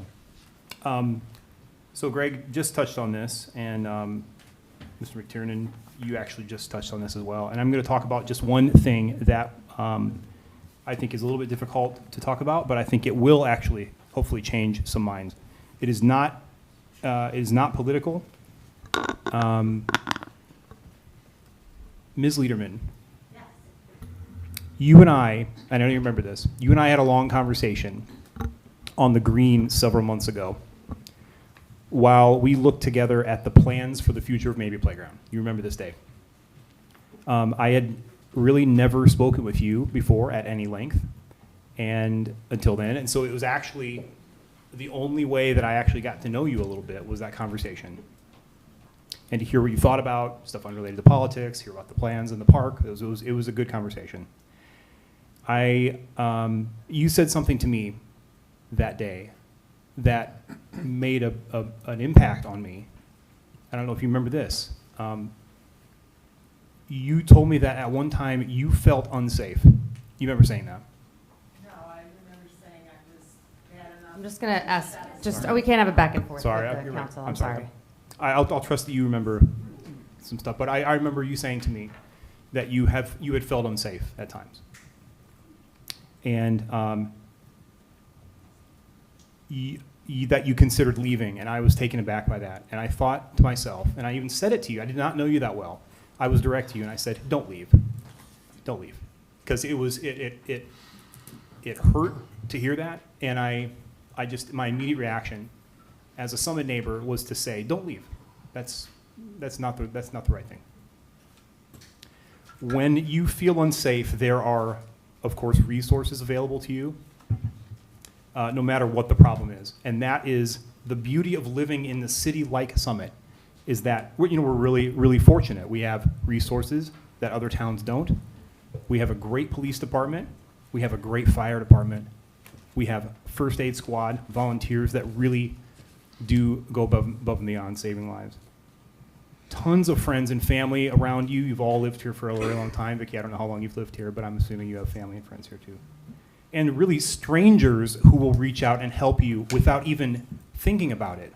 At the drop of a hat, a stranger will reach out to you and help you. You can and should feel that you can reach out for assistance when you feel unsafe. But you surprised me tonight, and I'm going to keep this extremely respectful because I know based on that conversation you told me, I know there's a bit of reciprocal feeling of unsafety. So I'll just say that. But one thing you said this evening in your last comment was about someone who I think you don't like, which is fine. That person made a difficult on-the-fly decision to call 911, right? When she felt unsafe. She literally saw something and said something. That is a motto. That's something we teach our kids to say. That's something we follow ourselves. When you see something, say something. Our police department, who we respect greatly in this town, they tell us to do that. This person literally thought in that moment that she had the responsibility to keep herself and those around her safe, and she took action. We teach others to follow it. It's a game plan we know saves lives. Thank God that the one tool we have in a moment in time right now in our country when there is gun violence and there's almost daily shootings at schools, the one tool we have is that we can reach out for help. We cannot disparage somebody who reaches out to the police for help. We cannot disparage somebody who reaches out for help in any way. No matter how much you may not like the person, we cannot disparage somebody for reaching out for help. That feeling of safety is important to me, like it is to anybody. And I know it is to you, and I know you understand what I'm saying here. The only way that I really know you is from that conversation, so I know that the desire to feel safe is important to you as well. I want you to feel safe here. And I want you to know that in moments of fear and potential threats to your safety, even perceived, Vicki, even if you're not sure, but there's a hint that something bad is going to happen, you should be able to reach out for help if that's what's the right thing to do according to your perception. That goes for anyone here, anybody. We should teach our kids that it's okay to reach out for help instead of being scared to do so. Never make them scared to do so. Let them speak up. We cannot make a person feel ashamed or silly for making a split decision like that and being incorrect. So I'm really hoping that is something I can impart to you today. This is as genuine as I get, so that's all. Thank you. Councilman Boyer, I'm going to ask if you don't mind Are you going to give me 40 seconds to I was just going to say, speak? just try to be brief. I'm looking at the audience, and I know you probably have a lot of profound things to say, but Well, you know what, I gotta, I'm just going to ask you to be brief. I get you, but I took a lot of heat today. So I apologize. please give me the due respect, like everybody else got to speak freely, and not give me 40 seconds. I didn't say 40 seconds. I just said keep it a Everybody little, trying to give me little bit 40 brief, seconds a little all bit the brief, time. a little You know? bit brief. 42, A little right? bit brief. Well, listen, let's be clear. Criticism of the government is a vital component, and it leads to healthy democracy. You know, I get that. Questioning and debate, holding your leaders accountable, ensuring that the government serves the people. But there is a vast difference between constructive criticism and what we've witnessed here today, and actually continue to witness. You know, constructive criticism seeks to find solutions It comes from a place of genuine concern for your city, your community, and your neighborhood. A desire to make things better. What we see from certain individuals, however, is not constructive. It's disruptive. It's hostile. And it serves no purpose other than to tear people down and undermine the good things that they try to do. These actions reflect a form of political hypocrisy. It's hypocrisy to demand accountability from others while refusing to engage in civil discourse yourself.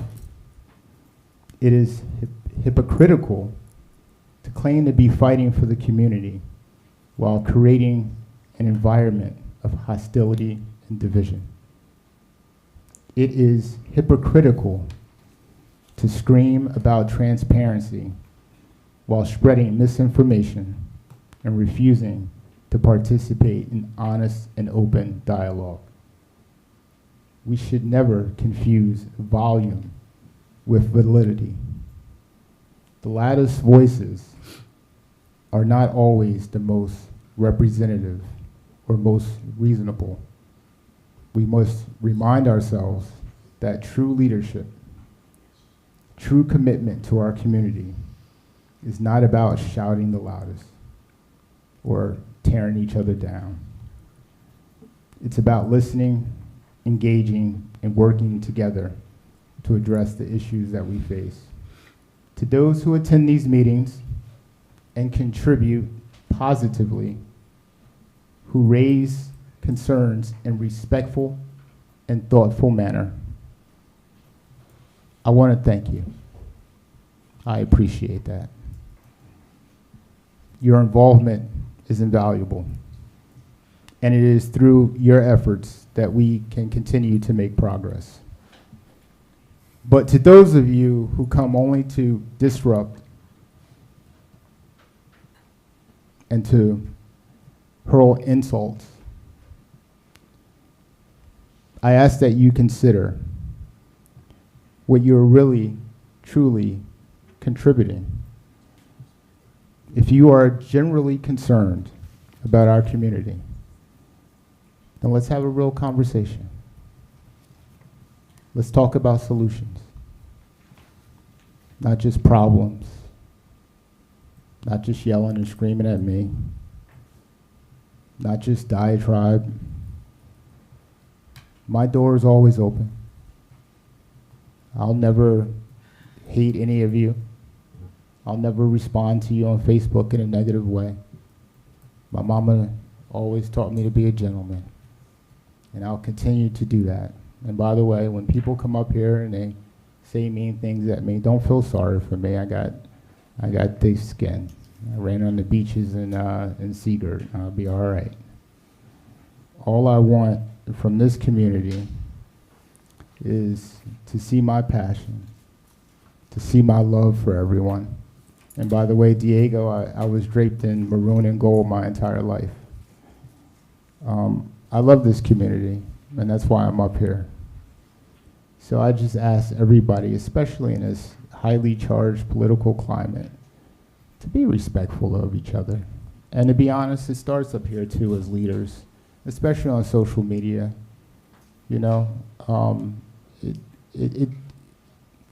it's not good discourse even for us to go back and forth and make this environment in our community more charged than it really is. Remember, we're all neighbors. We got children that go to the middle school, high school, elementary school together. It's not a good reflection on them as well. So thank you for listening. I appreciate all of your concerns and all of your feedback, and we will continue to do our hardest. I was going to say damnedest, but we will continue to do our best to help each and every one of you. Thank you.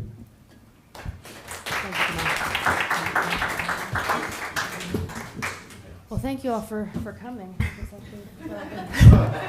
Yeah, it kind of reminds me, I was like 20 or 21, and I went down to Fort Benning, which is not called Fort Benning anymore, and I signed up for airborne school, which I thought was going to be a good idea, until I started jumping out of the planes. And then I thought, I called my mom and I said, I don't think I like jumping out of planes, and she said it's a little bit too late.